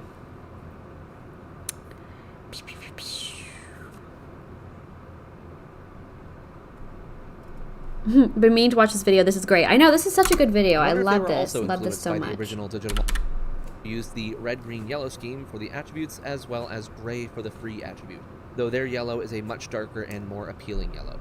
I wonder if they were also influenced by the original Digital Monster card game for their color choices. I do love this muted look. It's very, like, Japanese to me. Like the muted colors. I like it a lot, especially the green. Really nice. And that brings us to my own site. Almost. I jumped into guide making following the release of the Digimon Pendulum. Oh my god, is this his baby chart? Oh my god, I've never seen this either. Oh my god, this is so cute. I love this. Version 20th, which involved a lot of research on my own and a what did he say? Game for their color choices. And that brings us to my own site. Almost. I jumped into guide making following the release of the Digimon Pendulum version 20th, which involved a lot of research on my own and a lot of collaboration with other people to collect their results as well. I created this spreadsheet to collect the data, which as mentioned was inspired by Link Wrighton's spreadsheet, though with a healthy dose of my own design preferences. You'll immediately see that the colors for vaccine data, virus, and free were utilized from the start, and how I would use colors in blank cells to simulate a connection. The nice thing about it being a Google Sheet was that people could comment their results, and I'd be able to quickly update the sheet based on those comments. That is so cool. I didn't know people would comment on the sheet, and then that is so awesome. Y'all, this community is so cute. I'm so happy that this exists. After a while, though, the limitations of the spreadsheet format began to wear on me, and I started exploring making a visual chart.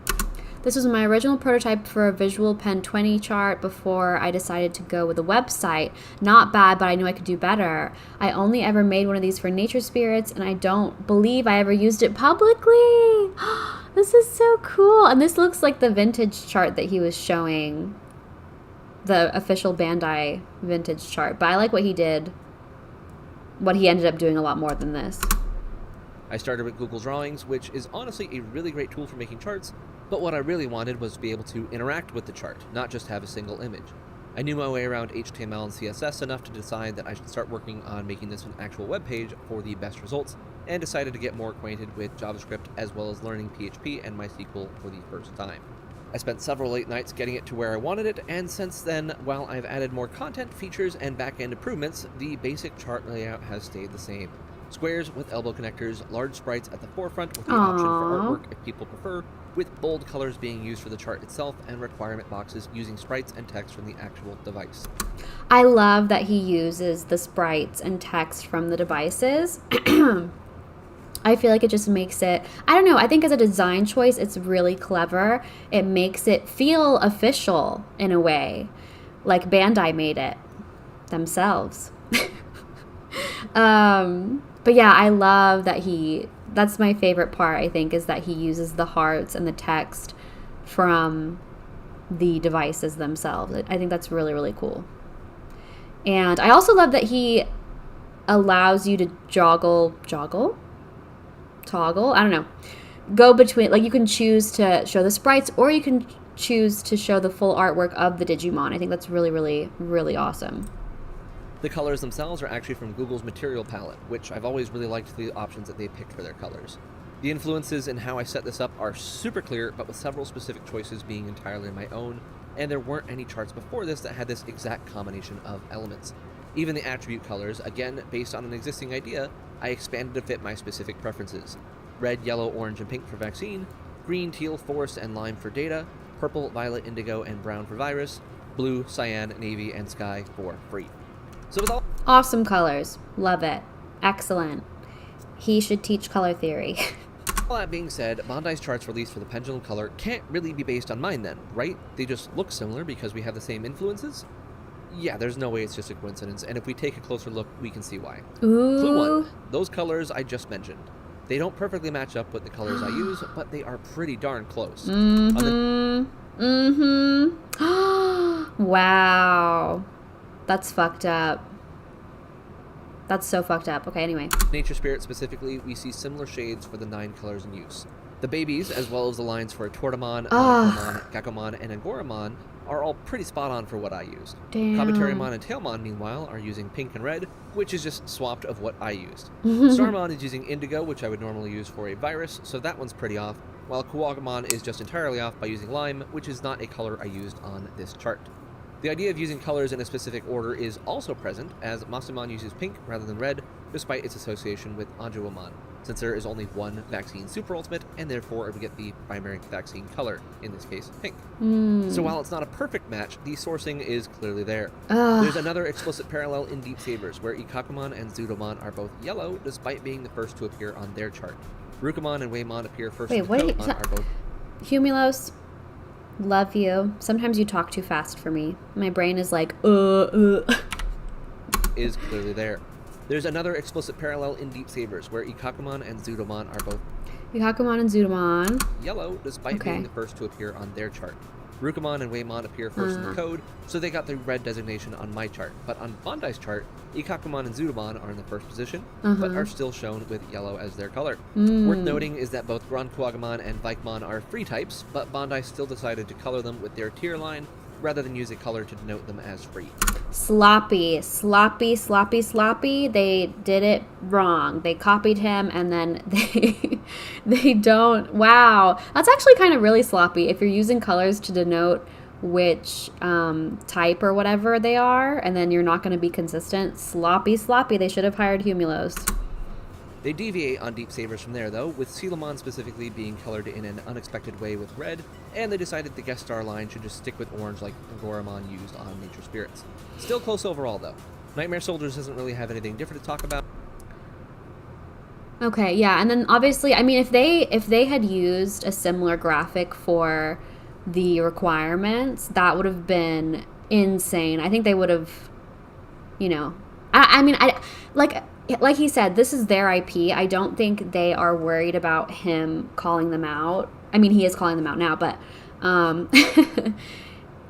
yeah. I wonder if they would have been in trouble if he used this style of graphic for the conditions to, get each Digimon. I wonder if they had used it here, if they maybe they intentionally didn't use that just so that they couldn't be called out and be like, oh, you're copying him. I don't know. So that's enough regarding the colors. On to clue 2, the lines. Elbow connectors are, of course, nothing new. I consider them to be a pretty obvious design choice here, and Bandai has... But they're, identical. They're fucking identical. Right? Almost. Up here, it intersects there, green goes there, goes across. And then this is a little bit different. Honestly, his looks better, but wow. Used them as well in the past.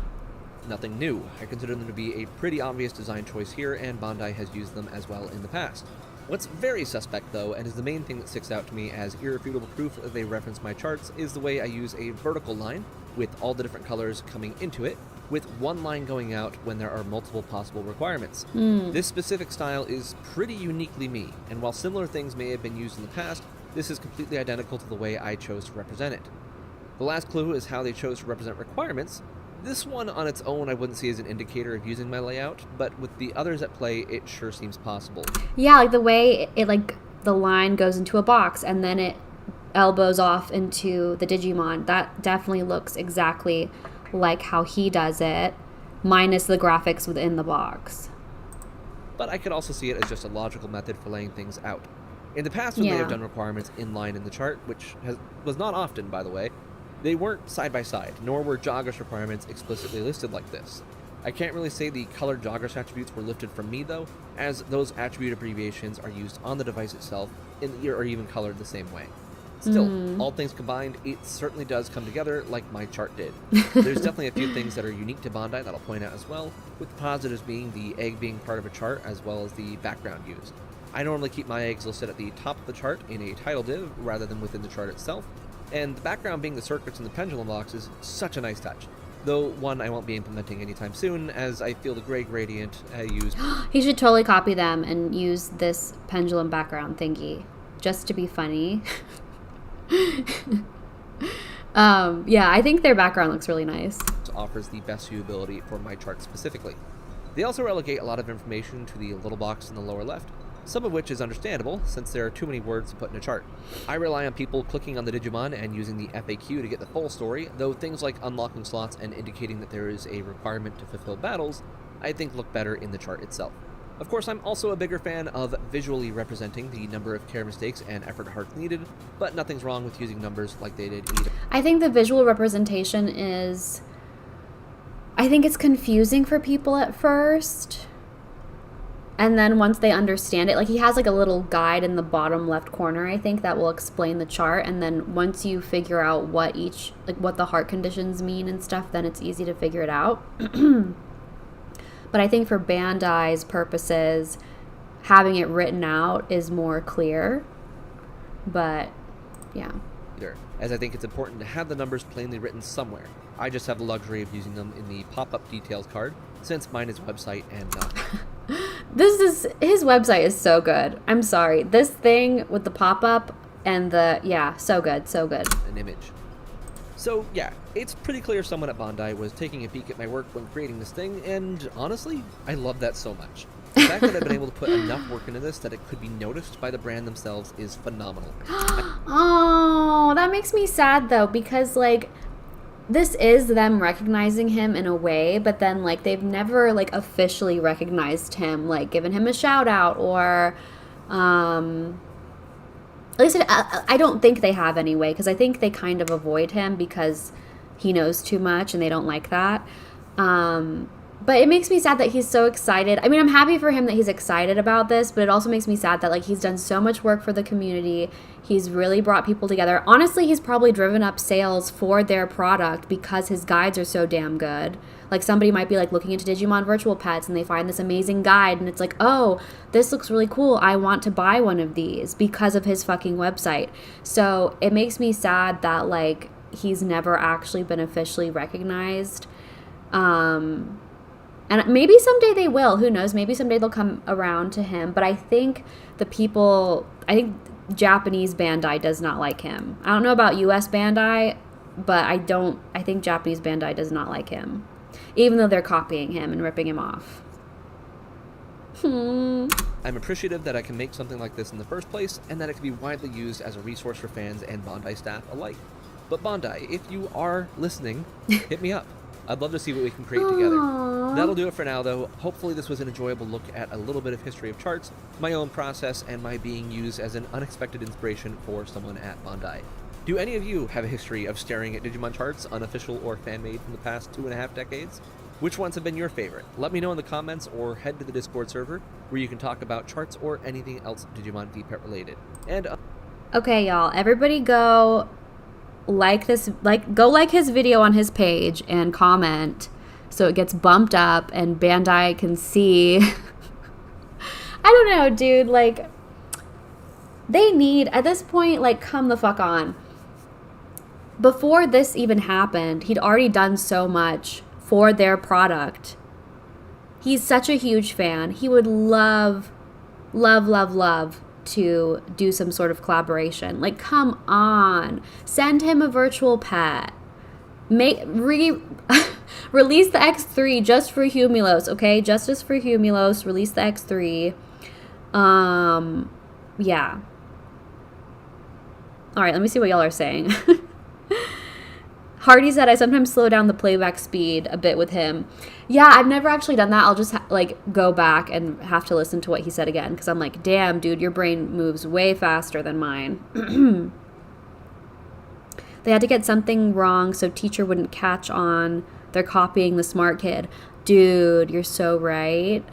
Like, literally, they probably did some minor changes. But it's like, it's not a carbon copy of it, obviously, but it is just, Jesus Christ. His chart is much easier on the eye, and it's aesthetic. Yeah, I think his is easier to look at. Maybe the background actually, like he said, the gray allows for better visibility. I think Bandai doesn't work with influencers on a similar way of why Marvel doesn't work with influencers. They try to keep a commercial image really in control, even if that image is a shitty one. Okay, so my thing is that Bandai, at least the Tamagotchi side of things, that in the US, they have done collaborations or whatever with, or not collaborations, but they've sent product to influencers.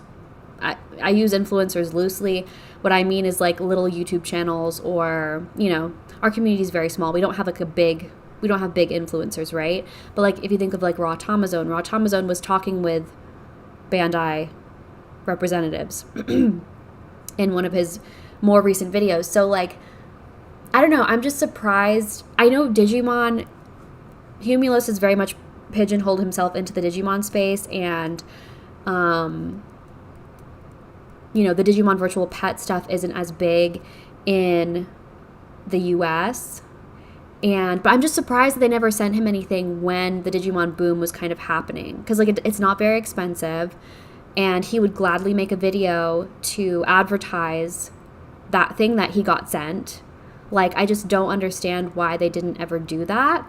And then the Japanese stuff, I think, I don't know. I feel like the Japanese side of stuff of the company, I think they don't like him because he will debug stuff. He will, you know, really get into the code of things and figure things out. And his channel on Discord does support, not completely, but does support modification of the color devices, and you can change the rosters and stuff like that. I don't think Bandai Japan likes what he does with their product. So that's why I think he's never been sent a little Bandai package. But like, I see Raw Tamazone get packages all the time. I see Tama Palace get packages all the time.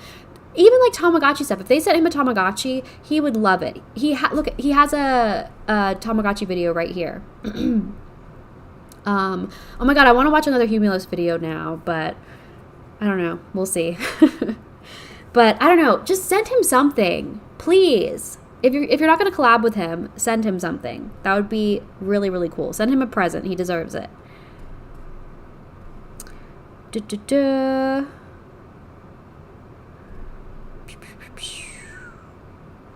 What else?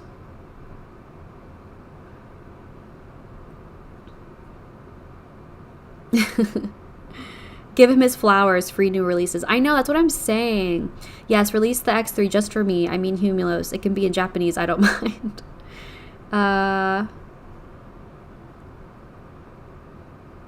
I've noticed Bandai does collabs for their 20th VPET, so why not collab with him? He's got it all figured out and can work out a very unique VPET. I mean, I don't think they would do that. I don't think they would ever collaborate with a fan. Like, you'd have to like go and apply for a job at Bandai. Siri said Digimon never gets the same treatment as Tamagotchi. It's always been that way.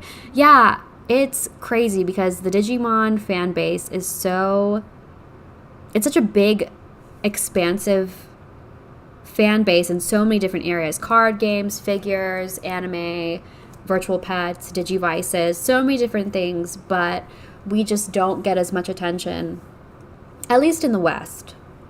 I can say that. But like I said, Tara Beatty, please send Humulos a Tamagotchi connection. He would fucking love it. He's probably already pre-ordered a bunch of them. Like, so annoying.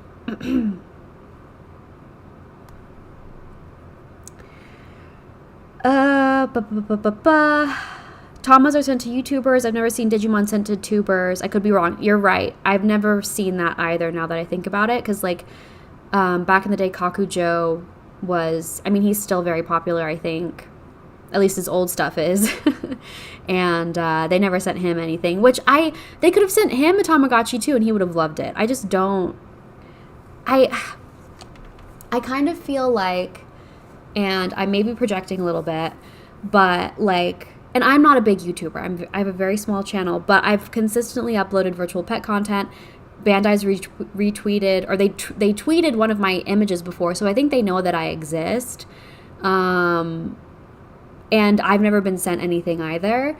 Maybe my channel's too small, or they don't like that I'm opinionated, they would rather send devices to fans who will have no criticisms and it's just like a free advertisement for them, which I understand, but I also think that's stupid. And yeah, you should just get, even if I made a review and I was honest and critical, people would still watch it and then probably buy it anyway. Like I feel like my opinions are usually very unpopular.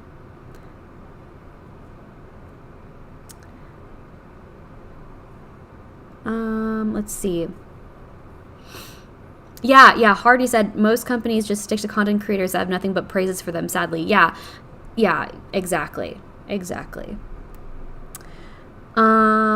so your channel isn't small, it's compact. Yeah, it's compact. Okay, I'm gonna run to the bathroom, and then I want to watch another Humulos video because it's my birthday and I'll do what I want, and I have to go to the DMV and renew my license after this, and I don't want to. So I'm going to go to the bathroom, and then we can watch another Humulos video.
Okay, I have returned.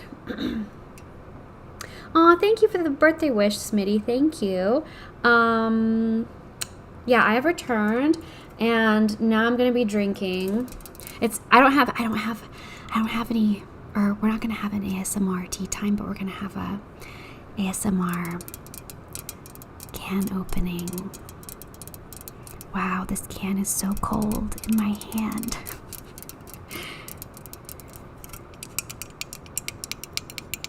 It's this is called Nixie Lime Ginger Sparkling Water, USDA organic. I can't believe it. Okay, ready?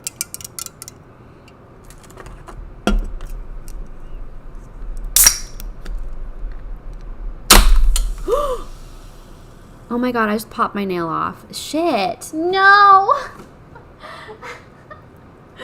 Oh my god, I tried to open that carefully and that did not go well. Yeah, these these nails are on their last legs, y'all. And I just popped one off.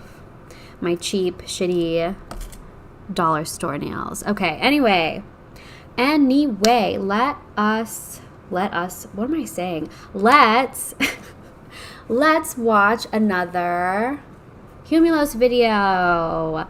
A brief history of Digimon V Pets. That might be fun. I think I've watched this one before. I decided to call. Oh my god, look at his Tamagotchi collection. Y'all, how long is this video? Oh, it's only 4 minutes. Wow. Okay, we might watch another one.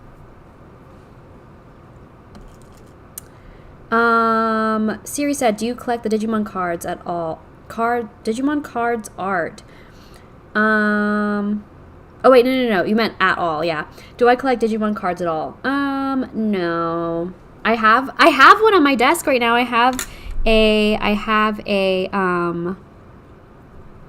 Garurumon X card on my desk, but that's all I have right now.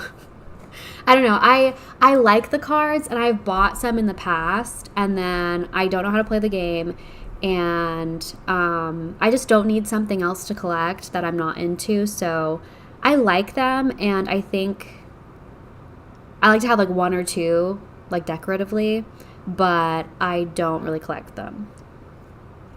And I don't know where my nail went. I kind of wanted to keep these on. And anyway, Humulos video, let's go. A brief history of Digimon V-Pets. Wait, oh, this is 3 years old. Damn. But yeah, he has a Tamagotchi collection, and he has 16,000 YouTube subscribers, and I think Bandai should really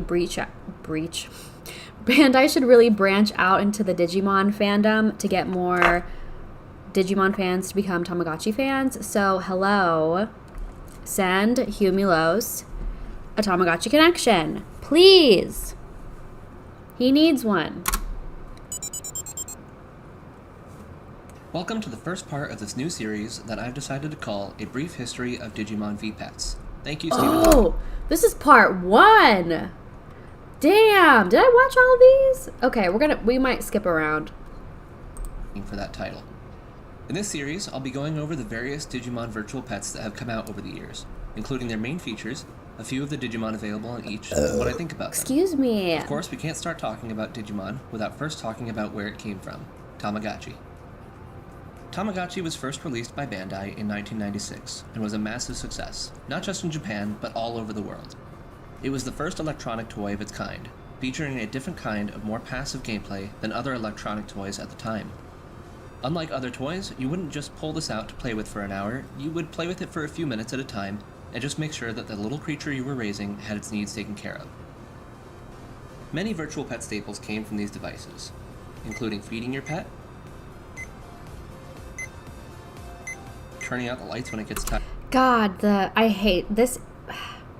The originals suck. I'm sorry if you like them.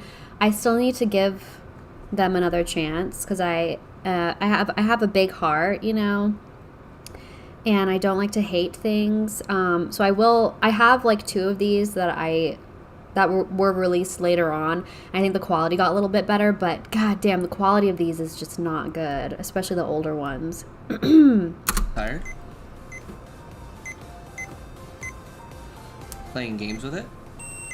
F in the chat for press on. I know. R.I.P. And healing it when it gets sick. Now, mine isn't sick right now, so I'm not going to heal it. The goal was to keep your Tamagotchi alive as long as possible. Boring. Every day that you Just kept kidding. it alive, it would increase in age by 1. So currently, mine is 2 years old because it has been alive for 2 days. I will say, though, battling your little babies that you raise is so much fun. And mine just took a poo. Did this one poo? No. But yeah, I love that Digimon kept the basic structure of the virtual pet. Like, you still have to feed it. You still have to clean its nasty shit that it just made on the floor. If you did well enough, it would stay alive for weeks. Comparing it to other games, that age can kind of be seen as your score. So you would see kids bragging about how long they were able to keep theirs alive, with everyone else trying to go even longer to beat that score. Because of its success, Tamagotchi was able to release a second version, which was the first virtual pet I ever played with back in 1997. Now, this is not my original Tamagotchi right here. Mine unfortunately has been lost to time, but this is a re-release of sorts that came out a few years back that is mostly identical to that Gen 2 that I originally had. I'm going to skip What around really a little made me love bit. it was the fact that your character would transform into a new character over time, based on how you raised it. As a kid, I only ever got the bad character. Let's see. What do I want to learn about? Ooh, pendulum progress.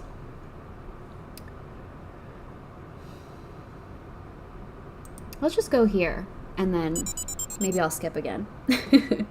After the huge success of Tamagotchi, Bandai immediately started coming up with ways to capitalize on the concept.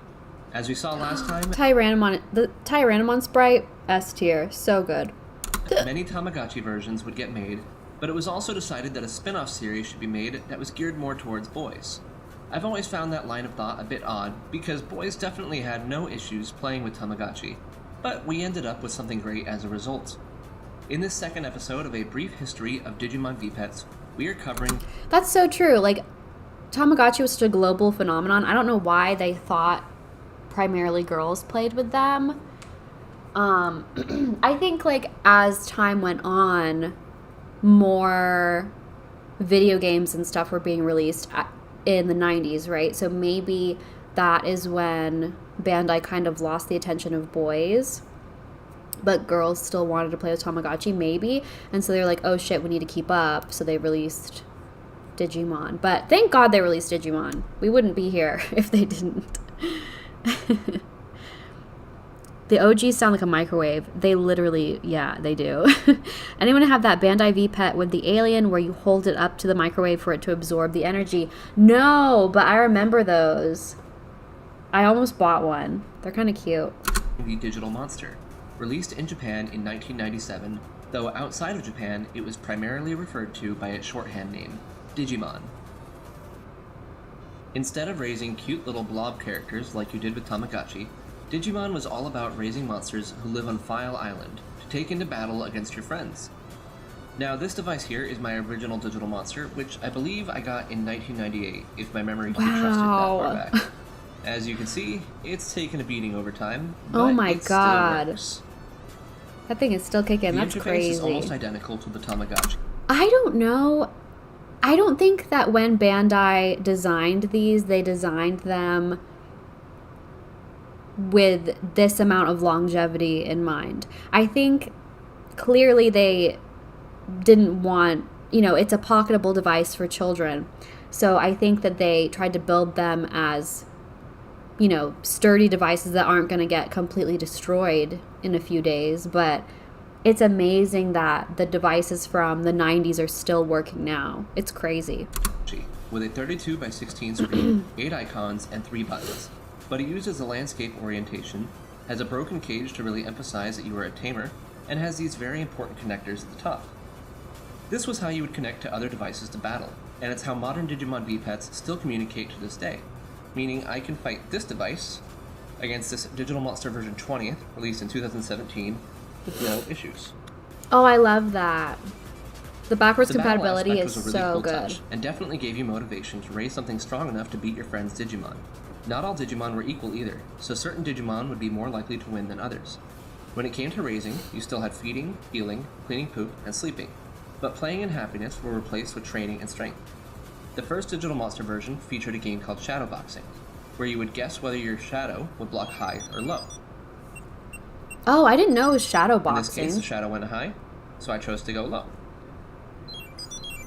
Or I didn't know it was called that. The more you trained, the stronger your Digimon would become, via an invisible stat called effort. You could also increase effort through pills, Digimon's equivalent of a snack, but this would make your Digimon more susceptible to injuries after battle, and would quickly increase your weight. It's funny, because if you give Tamagotchis a snack, it also fucks them up. So, I think it's funny that they incorporated that into the gameplay, like, oh, you shouldn't eat too many snacks, or you're gonna get sick and die. The concept of raising and battling monsters that change forms over time may sound familiar, and it should. Many comparisons have been made to a certain other franchise involving similar ideas, Pokemon. This of course leads to a common misconception that Digimon was inspired by Pokemon, but if you know a little bit about Japanese culture, especially for young boys, then you might discover a common ancestor between the two that explains how they came to be. First, beetle fighting. Maybe you've noticed how a lot of Japanese media feature beetles in some way, especially stag and rhinoceros beetles. These are very recognized insects in Japan because it's not uncommon for kids to collect beetle grubs, raise them, and have them fight against the beetles raised by their friend. Wait, hold on. So, like, that's basically like cockfighting, but with beetles. That's kind of messed up. I mean, I'm sure it's really fun for the kids, and I'm sure they had a lot of fun raising an actual animal and having them fight, but also, ew. Kabuterimon and Kawagamon, Heracross and Pinsir, Metabee and Rokusho. These are just a few examples of characters that stem from this practice. The other major influence? Monsters, of course. Kaiju have been a major part of Japanese culture since Godzilla first hit the silver screen, so using them as the basis of a franchise just comes naturally. Going back to the stats menu, we can see Digimon weight was originally recorded in pounds before switching over to gigabytes to emphasize their digital nature. Discipline has been replaced with energy, or DP, and this is how much a Digimon is able to fight before it gets tired. Oh my god. This my lizard brain is like, you should buy an English DMOG. No, I shouldn't. Shut up. Shut up. Then we have the victory screen, which shows the percentage of battles you won, which is very important for evolution. Okay, what else?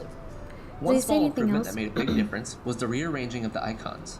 Now, instead of the seemingly random order of the Tamagotchi icons, they were laid out in order of frequency of use. Your stat icon was first, which is much better than it being sixth, since you will check your stat screen on a regular basis.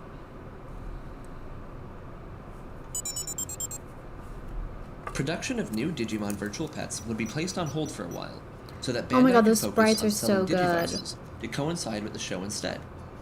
When Digimon Frontier came out, it received a Digivice toy, just like the seasons before it, called the D-Scanner. This time, however, the Digivice would not be alone, as in July 2002, the Digimon Pendulum Progress was released. As its name implies, I hope we get a 20th anniversary version. Momo, what are you doing? the Pendulum Progress features the same shaking mechanic found in the Digimon Pendulum, and the shell even looks similar, though with a more angular design and larger, more stylized frame. Oh, I love the buttons. From circles to parallelograms. So good. Parallelograms! Damn! That takes me back. Device is smaller than you may expect, as it's only slightly... No, Siri, it's your birthday. I give you permission. No, no. Don't let me do it. No. larger than the Digimon Pendulum. Wait, can the Progress battle a DMOG or a Pendulum? The screen, however, has been changed to feature the same size screen used on the Digivices, which also means that the border icons have been removed, and they will be sorely missed. You may wonder why I like the border icons. And well, it's honestly not a huge deal, but I just find it easier to get right where I want to go. Yeah, with the I agree. Icons, you always know what the next option will be, but with the full screen menu, you have to memorize it if you want to quickly tap to the desired menu, or go slowly enough to not accidentally pass it. Although maybe that's just my problem. I don't know. The screen would also turn off if you weren't actively using the device to save battery. But your Digimon... Oh, that's where this started? I don't like this. I like it when they're always on. Still age like normal. So those are the visual changes. What's different for gameplay? Starting with the stats screen, we have age and weight as usual, as well as status to display whether your Digimon is sick or not. Below that, the name of your Digimon will scroll by, which appears on every page of the stats menu. Oh my god, I love... We then see hunger and strength. I love the pixel art or whatever. Digimon in the Pendulum Progress can have more than 4 capacity for hunger and strength, with the currently filled amount out of maximum capacity for your current Digimon written as a fraction. Now is also a good time to show off that you can He's so good at explaining like details, like stats and requirements and blah blah blah. I suck at that. My brain's like, I'm bored. And also I just don't have the I have a good vocabulary, but not in that area, I don't think. Backwards and forwards in the stat menu by pressing either A or B, so you don't need to wrap all the way back around to check something you passed. DP returns in exactly the same way it was used on the Pendulum, and then we have something very unique to the Progress, your battle capabilities. Each Digimon has its own minimum and maximum values for HP, attack power, and speed. Okay. The pattern would continue. We're getting a little bit too far into battle, the where you would fight an stuff. ultimate Digimon, a care mistake. The last gameplay piece we come to is connectivity, and we once again have the ability to battle or jogress. As usual, the Pendulum Progress has its own. Wow, it has 3 different... Wow. Okay, so the other, I'm guessing, is the older version. That's really, really cool. Own battle system that incorporates the unique stats it features, and it can also battle with the Digimon Pendulum using that device's battle system. Okay, so only the Pendulum. Is the That's Digital cool. Monster battle system, making the Pendulum Progress entirely incompatible with the original Digital Monster. That's what I wanted to know. That's what I wanted to know, and now let's move on. Okay. Let's do the Digimon Mini, and then I think I'm gonna go. Sometime around the start of my first year of high school, I wasn't really paying attention to Digimon anymore. That's probably how it was with a lot of American kids at the time. While having your interests change and fluctuate as you get older is nothing out of the ordinary, the Digimon brand outside of Japan had also just stagnated, since Digimon Frontier had finished over a year and a half prior. I think when I was in high school, I think new Tamagotchi were still coming out, so I was still kind of in it. I'm trying to think, when did the Tamagotchi Music Star come out? Tamagotchi Music Star. Okay, 2008. So that was my first year of high school. So I was still buying Tamagotchi then. And then the Tamago released, I guess, the next year. So I was still into Tamagotchi in high school. I think it was like when I was in college is when I took a break. And the show was the primary piece of Digimon media in the West. Despite so many pieces Oh my of the god, Digimon I would love, franchise Siri, I would love it if they made minis again too. They're so cute. So cute. remaining only in Japan, Bandai did decide to risk localizing another well-known brand that had Also, Maruna, we talked in the server about making a compatibility chart, but there isn't a definitive one yet. That would be really, really cool. I think somebody made that for Tamagotchi Connections back in the day. been dormant for over 5 years, Tamagotchi. I remember seeing a commercial for Tamagotchi Connection, and I was immediately hooked back into my forgotten fascination with virtual pets. Ah. Of course, this episode of A Brief History of Digimon V-Pets is not about the Tamagotchi Connection, but it is important to bring it up. I forget what sucked me back into the Tamagotchi. Oh, wait, no. Okay, so I took a break from virtual pets, and then, like, after college, I started running my Tamagotchi Ps at work randomly. And then I went on Facebook and I was like, I wonder if there's like groups for Tamagotchi people. And then I found Tamagotchi collectors and blah, blah, blah. And that's how I got back into the virtual pet space. Just a few months before I first saw the commercial for the Connection, it had released in Japan in May 2004 and was apparently I studied very photography, successful. And as such, the Tamagotchi series saw new releases almost every single year since. Not all of these released outside Japan, and the Connection series itself continued in a different direction than its originator, but it was clear that there was still a market for virtual pets. Now, if you've been paying attention, 2004 should be of particular note when it comes to the Digimon timeline, as it was the only year since 1997 that saw no Digimon electronic release whatsoever. So it could be that Bandai was focusing that team on the return of Tamagotchi at the time. Which, if so, that certainly worked out for them. The success of the Connection may be part of the reason that the Digimon XL was able to happen in the first place, though we can't say that for sure. What I can say for sure, though, is that the Tamagotchi revival did have an impact on the Digimon brand. The Tamagotchi Connection had much more to offer than the original Tamagotchi releases, and after a few follow-up releases in Japan with the Keitai Kaitsu and the Haneruchi, Bandai chose to really simplify its next release, the Tamagotchi Mini. When I say simplify, I mean it, as just about everything but the bare minimum. I love the Mini. Love the Tamagotchi Mini. Love the Digimon Mini too. Actually, I don't actually own a Digimon Mini anymore, because I don't know, they just were kind of, they drain batteries really, really quickly, and they aren't as relaxing as I'd like them to be. Like, I like the Tamagotchi Mini because I'm actually running one right now. I like these because they are so bare bones and so easy. But the Digimon Mini, you still have to get a lot of, you know, what am I saying? You have to meet a lot of different requirements to get what you want. And it's kind of annoying. So I don't actually own a Digimon Mini anymore. I do have a Digimon Cross Wars Mini though. And I love that thing. Very, very easy. Was stripped from this device. As you would expect, the connection features were removed, but so were the games, discipline, and even most of the menus. He has Mamechi. You could feed your Tamagotchi, and if it had poop on the screen, I have then that same button to bring up the feeding options would Nayorochi, automatically clean the poop, the bad one. heal sicknesses, and bring up the lights. Oh my god, Memechi's Evolution so was also very watered cute. down, with the baby form evolving straight into one of 4 possible adults and 2. Initially released in November of 2005, the Mini was a complete return to form, harkening back to the original Digital Monster series. Like the Tamagotchi Mini, it was a very stripped-down pet compared to the previous Digimon V-Pet release, the XL. Oh, The it's size so is cute, obviously one of the though. biggest Love differences, it. as this is absolutely the smallest Digimon V-Pet there is, though not quite as small as the Tamagotchi Mini. The standard 3 buttons The are Mini's back, so along with the tiny. reset button, and up top we see the same 3-prong connector that the Pendulum X and XL use. The keychain is now a simple ball chain rather than using the clip from older The Digimon screen releases. mechanics. Let's talk Onto about mechanics. There's Okay. really not a lot to say. As a first for a Digimon release, there are no new features whatsoever, as this is meant to be a more simplified experience. Thankfully though, it's not quite as bare bones as the Tamagotchi Mini, and still I wouldn't mind if it's a little more bare bones. TBH. manages to include almost everything from the original Digital Monster.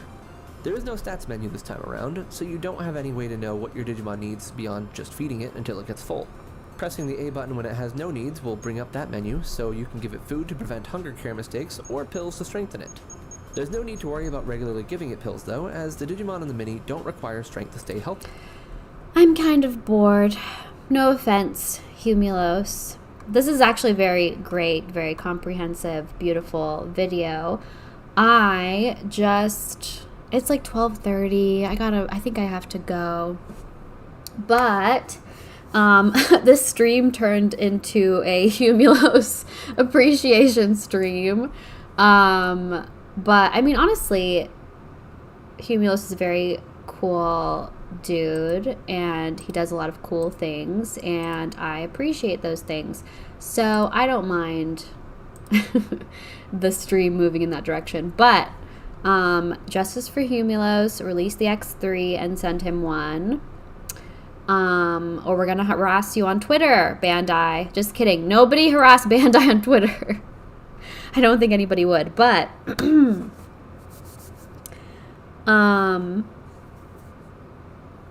oh, Siri, you're running an OG Digivice? I love that. Love, love, love. Bye, Apollo. Thanks for joining us.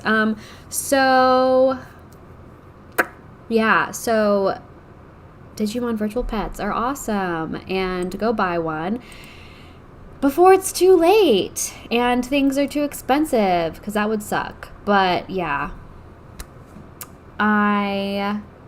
today I have to go to the DMV and I have to get my emissions tested. My license expires today, so I hope I don't have to wait at the DMV forever. I really hope that would suck. But yeah, I need to get my emissions done because it's time to do that as well. And I waited until the last minute because I'm very responsible and I'm 30 years old. I'm so responsible. But yeah, thank you guys so much for being here as always. This has been so much fun. I love that I had time to stream on my birthday because I love streaming. I really, really do. It's always so much fun. I get to yap, yap, yap until my mouth is dry and I never want to talk again.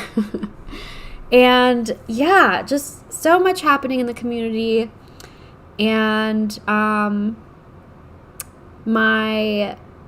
the one piece of advice I have for myself and for you: just spend your money wisely. If something is being released and you don't really need it, like I don't really need this 20th anniversary thing, don't worry about it. You don't need it. It's not worth it.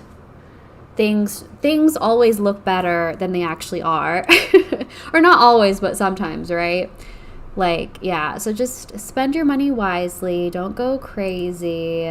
Everything's going to be okay.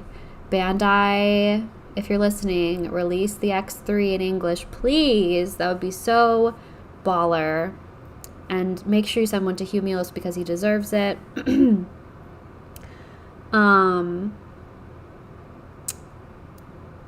You guys are still on Twitter. I'm not on Twitter. Nope. I haven't been on Twitter in like 10 years. Oh my god, Maruna, you're running your Penzi. I am jealous. I want to run a Penzi. I might run one for the hatch in the Digitama hatchery, but I don't know. We'll see. But that is all I have for today. Wish me luck finding my lost nail because I lost it. And if I don't find it, I'll have to take off all my other nails, and I don't want to do that. So, so yeah, love you guys. Thank you for being here. And we had a lot of people on stream today. That was so awesome. Thank you guys for joining chat. And, oh my God, Smitty's running Penzi as well. I need to run my Penzi. So yeah, maybe I'll do that today. Maybe I'll tab one of my devices and bust out a Penzi. Which Penzis are you guys running before I get off? I want to know, because I'm nosy. I'm trying to think if there's... I feel like I missed something. Did I miss something? No, I didn't. No, I didn't.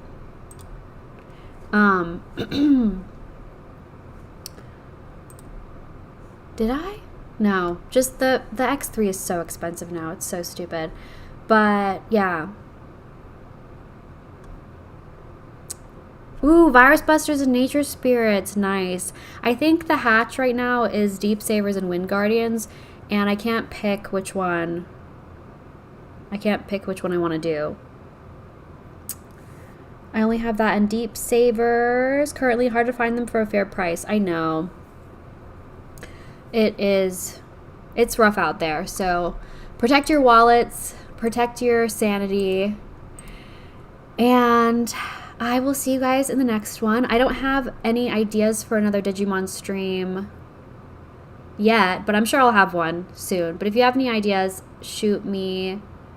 Or, you know, comment on this when it's done. I don't know, whatever. But yeah, I'll see you guys later. Thank you for the birthday wishes. This was super fun. But yeah, I'll see you guys later.